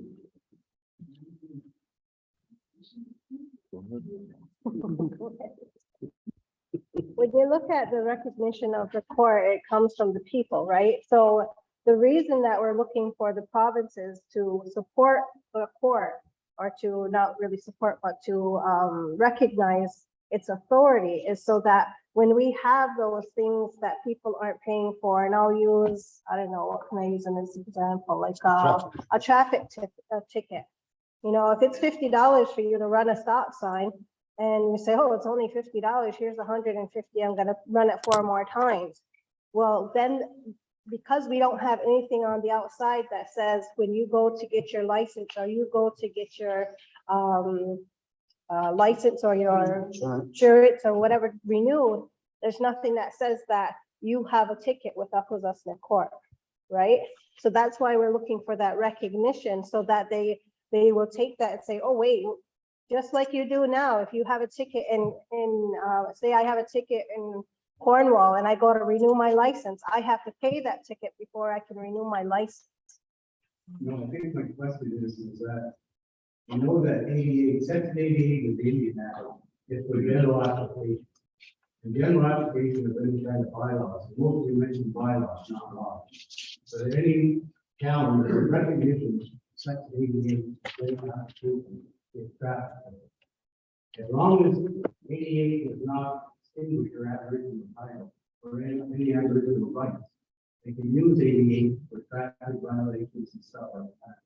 But I'm just wondering, like, shouldn't you have, say, cannabis, somebody's helping your young fellow, he's underage, and you want to charge him?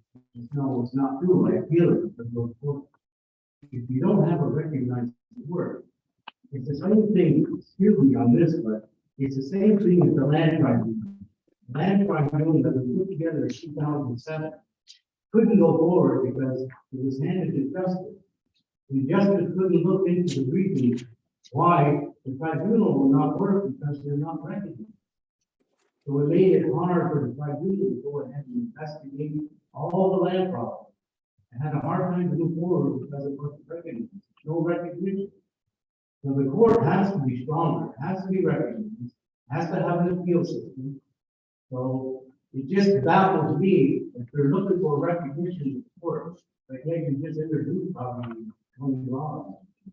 I'm just really confused. Okay. Do you want to respond or? You're good? Okay. Thank you for that, Dave. I mean, definitely something that portfolio will continue to navigate. And I know this is not the first time you've asked this, but.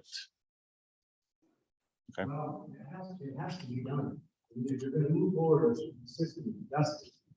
It's one of the highest priorities that we have on this reserve. We want to keep everything in home, we have to do it right, and it has to be recognized. Because otherwise, we'll just look at foolish, and that's where you get the attitude. I don't have to pay it, I don't have to pay it. And then they can choose the police, they said something, something, they screw around. Not everybody goes to court in the morning, they pick and choose. You're going to be traffic violation, you're going to court. No, you stay here. We have a report, it's taken right here on the register. I'm gonna do a carnival, I'm gonna do it now, people here in Akwesasne. Thank you. We'll go to you, Melissa. You had something on this or no? No? Okay. Anything else on the justice stuff? Okay. Yes. All right. Thank you for that update. We'll now go to business from the floor. So was that no? Okay. Oh. I have a question about the electricity law and the budget. What is this negative law again?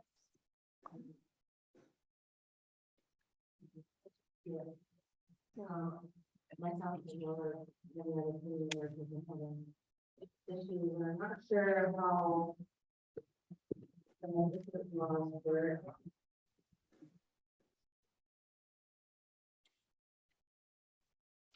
I well, they were concerned in the meeting that they were taking individuals, so I don't know if it's all under it, because it's another issue with person who arrived in this community and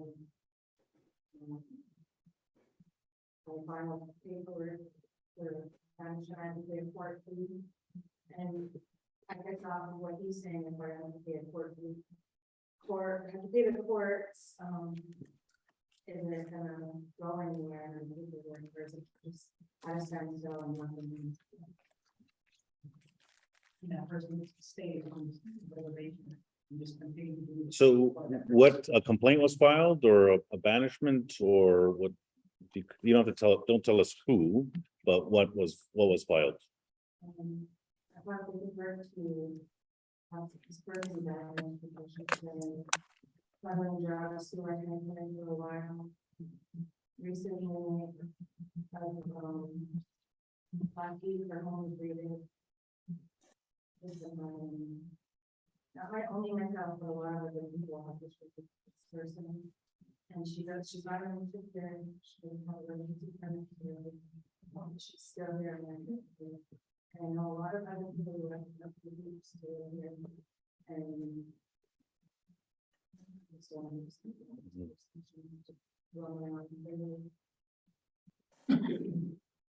Well, it's definitely something that we can talk about after the meeting and we could make more particulars on it, but I think the issue is, I mean, is what's the enforcement here, right? I mean, if you're using all of the processes and nothing is happening, then, that's a problem, right? And so, I mean, there's two parts in there. There's the using all the processes, nothing happening, and if the person is unwelcoming person, something should be happening already.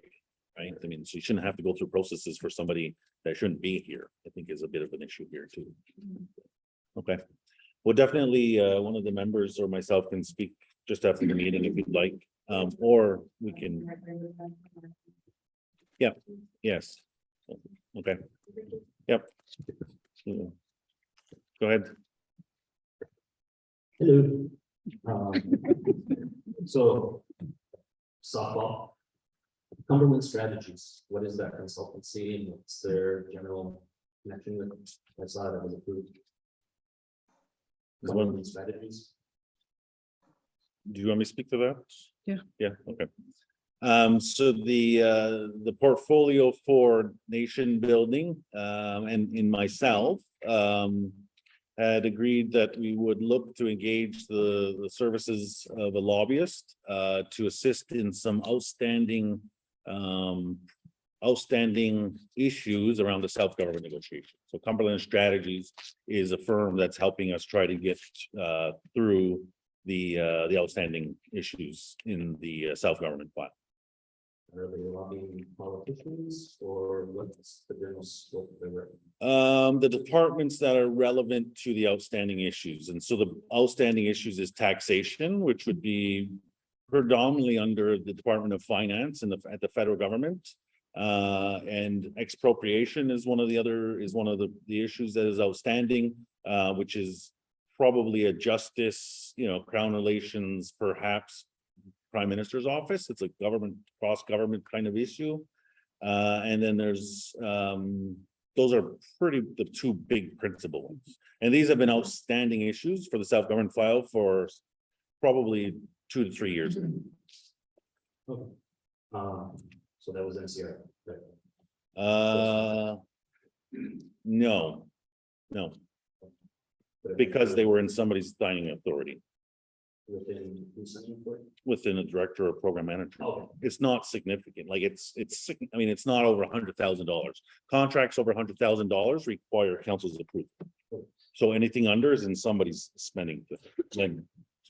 Same question about community procurement. So there's no cost to us as far as Canoe Procurement Group goes, but they're essentially a group they're a nonprofit organization that do procurement processes for municipalities, organizations, First Nation governments. So one of the challenges we face right now, and I said this earlier in our other conversation, is about capacity, meaning that, every department is looking for people, whether it be from, frontline workers to administrative staff to managers, so there's lots of open positions in there. And this is, for lots of reasons.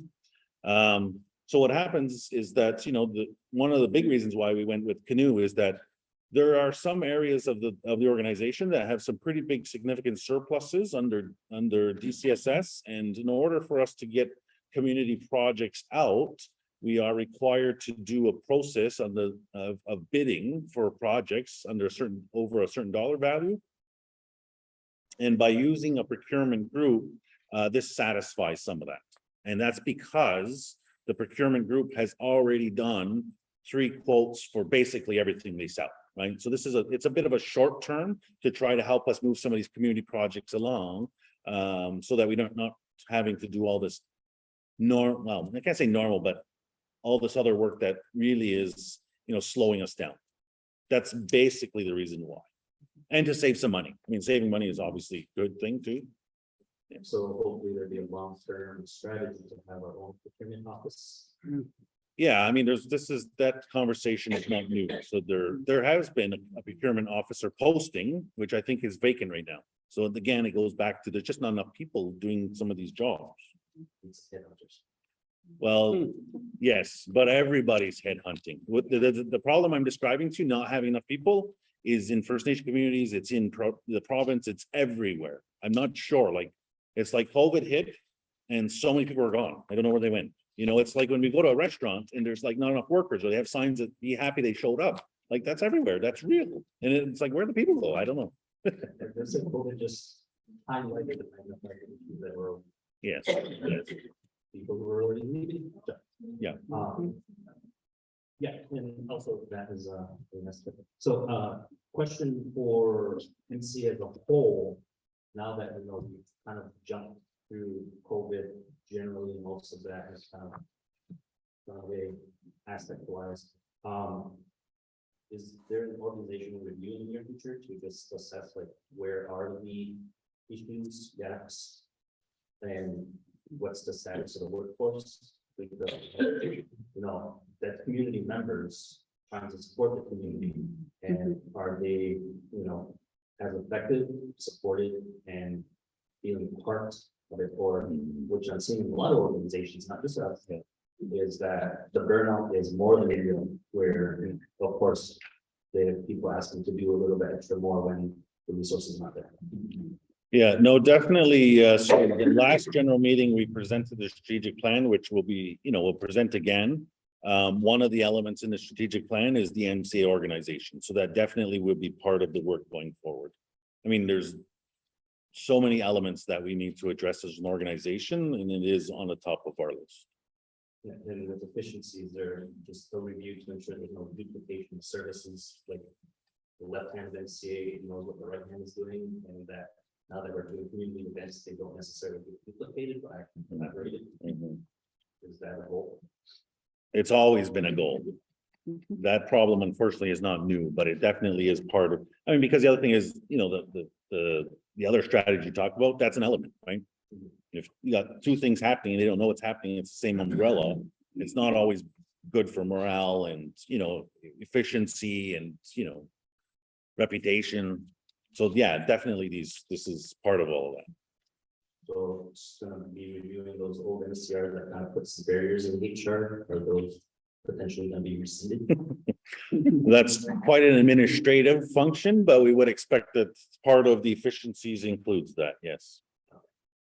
Well, just want to make sure that the right people are in the right spots, otherwise it's just gonna cause more failure going forward. So I think that's, right now is to actually take real stock. And maybe kind of that as we do it, but do we want a healthy community as well as a healthy organization? Really collaborating, supporting each other, as opposed to just letting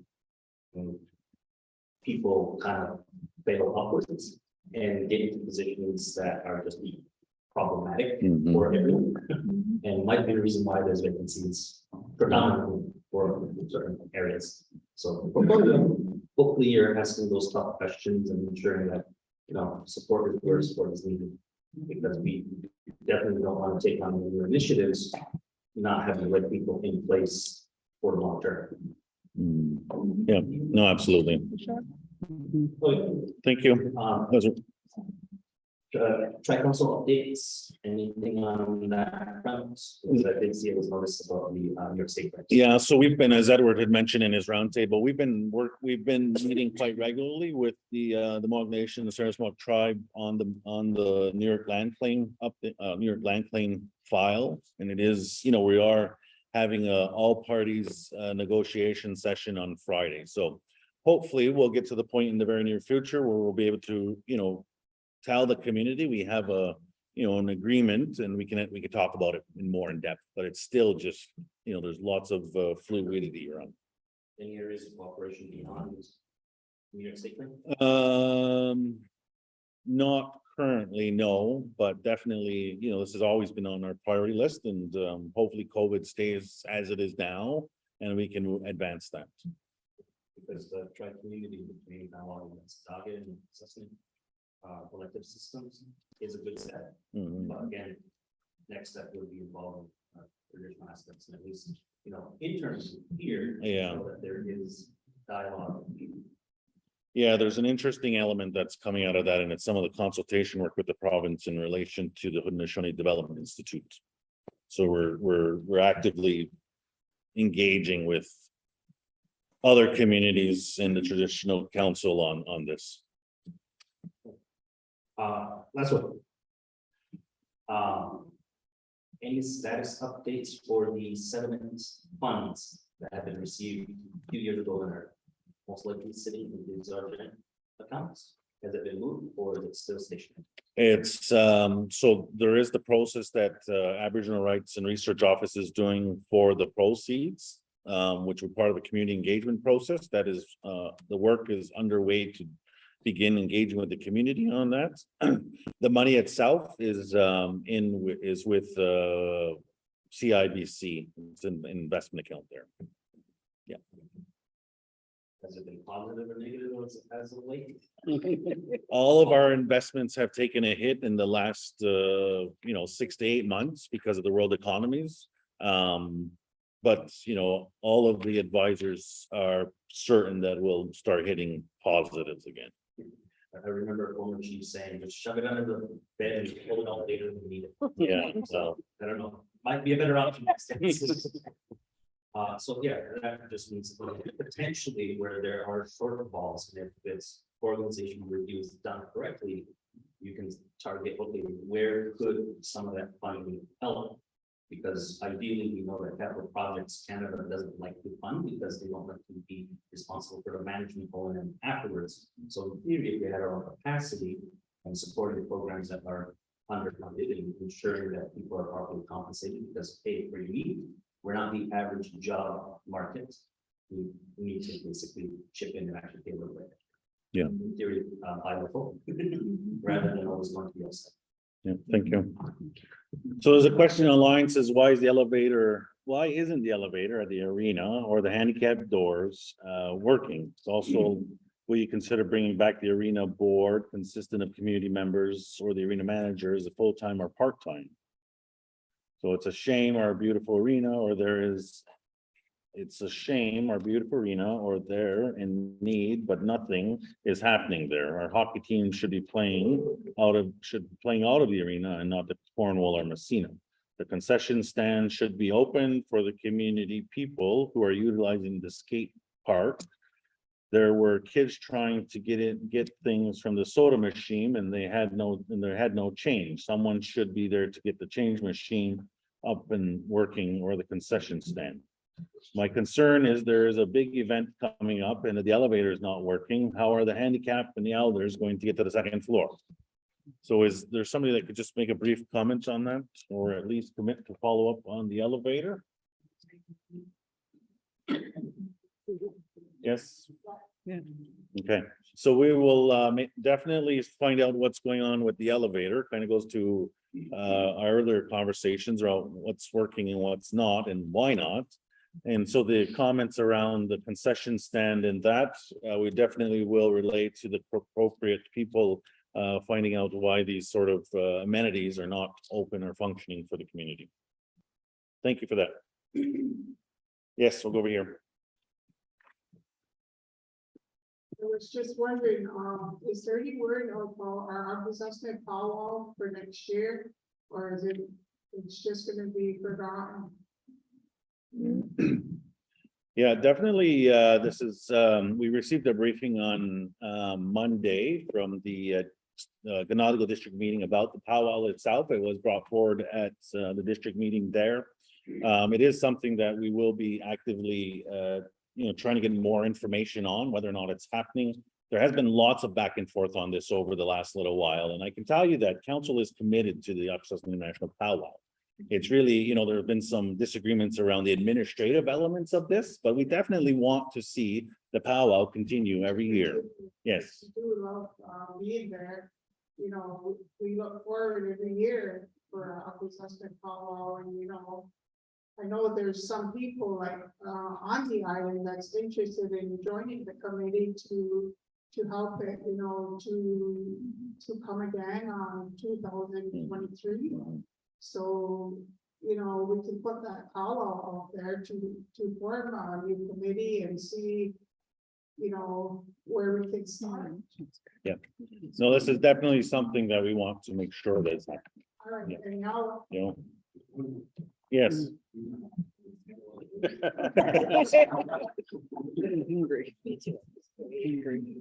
just wanted to remind everybody, one of the biggest reasons I came to this meeting is that me, Kawehno Island, I talked with a lot of people. A lot of people come my way, because I lived here a long time. And I really like everybody to really consider another meeting with everybody, so that we can work on getting the natural gas pipeline.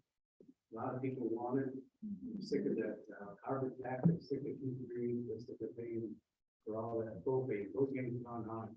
Natural gas is the cheapest way. We have it here on the island. There's a 12-inch contract, 600-pound pressure gas one right here on the island. They did a presentation at the arena. I went to it. It sounded promising, but then it just died. And I think we need to reopen it, have another meeting, and we'll get more people there. So if you don't mind. Yeah, no, I definitely appreciate you raising that. Those of you that didn't hear him on the Zoom, I mean, the member has asked for more information sessions on the Enbridge possibility of expanding on Cornwall Island, and has expressed to us that, this is something we should advance. As well as I do, this is controversial. Pipelines and, gas and things like that is controversial. We really need to determine, if this is, community wants this and it's gonna go forward, or if it's not, then it's not, right? So So, it has to be explained, not just by members, but by the council. They have to understand there's only 4,000 pressure. No matter how much pressure that's being down the island road or the feed the island from the pumping station, it's a 1/4 line. Look at your propane tank, you got that little copper line. Yeah. No bigger than that from that. yeah, But the price is cheap, it's clean, and we have it. Messina enjoys it. All the Franklin County, we enjoy it. The plants enjoy it. it's definitely around lower cost of heating and access to energy, right? I mean, that's, so there is the other element of is there any renewable energy that can, produce the same results, right? Because I think that you've described earlier, you have lots of tanks, which are either oil or propane, which are sources of heat, which are very expensive, right? So I mean, if there's other energy options, I think that's something that we have to consider as well.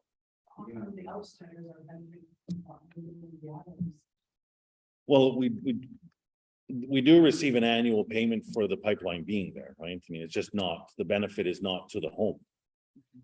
Well, they were positive. We had the meeting, the league members was positive. 3 months they had it done.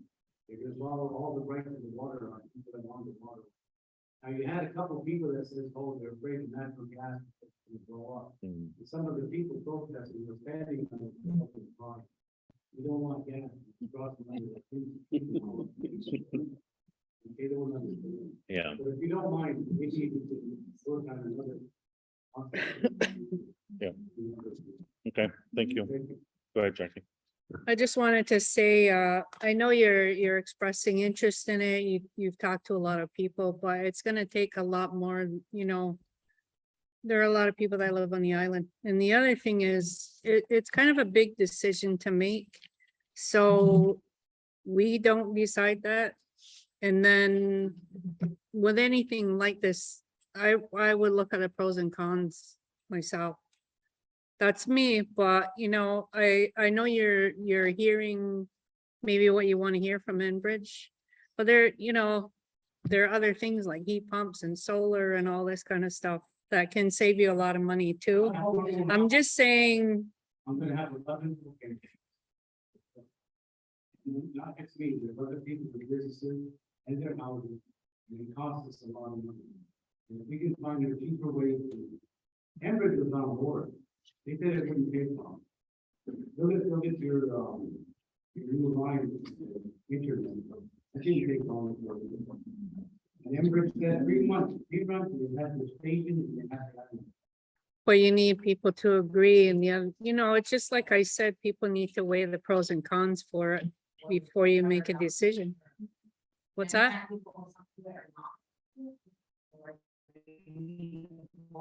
This is, well, it's to run the line along the island, like a main line, kind of like the water line, and it's gonna cost money to hook up to it.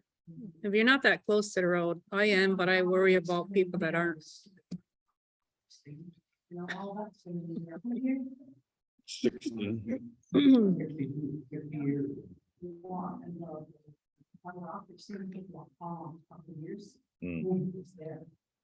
Yeah, it's definitely a file that we need to figure out which way we're going, right? I mean, it's not, no, yeah, no. I mean, yeah. But they don't, Okay, they won't run it without people giving consent either. That's what I mean by, yeah. Yeah. all right, thank you. Is there anything else from the floor? Anybody online? I just want to interrupt you quickly. Confirm, is there not a survey going out right now from Enbridge to get feedback on that? I believe you got posted that. Yeah, there was a mail out that went out under Enbridge's banner to every home on Cornwall Island. So it does have a feedback for a survey on there that gives an indicator. It's not a yet, it's not a vote, but it's, if there's overwhelming support, then we'll, hopefully advance a more solid discussion. If it's not, then, it's going to be a ban. So that's available. That's available and also- Okay. Thank you very much. Okay, I'm going to move to the resolution that I have of September 22nd. So I want to read for the record to accept and approve the attached general meeting minutes dated September 22nd, 2022. Could I have a mover? Moved by Julie, second by Edward. Discussion on the resolution. Questions been called on the resolution. All in favor? Any against the resolution? All right, thank you very much. The resolution is carried. All right, so our next general meeting is going to be November. Do we have a date yet? 27th? December 1st will be the next general meeting. It will happen in Snaihne. On behalf of myself, thank you to all of you for joining us this evening. And again, we will have our next meeting December 1st. And the recording for tonight's meeting will be made available on our website later next week. So thank you very much to all of you. Can I have a motion to adjourn? Moved by Joanne, second by Sarah. All right, thank you.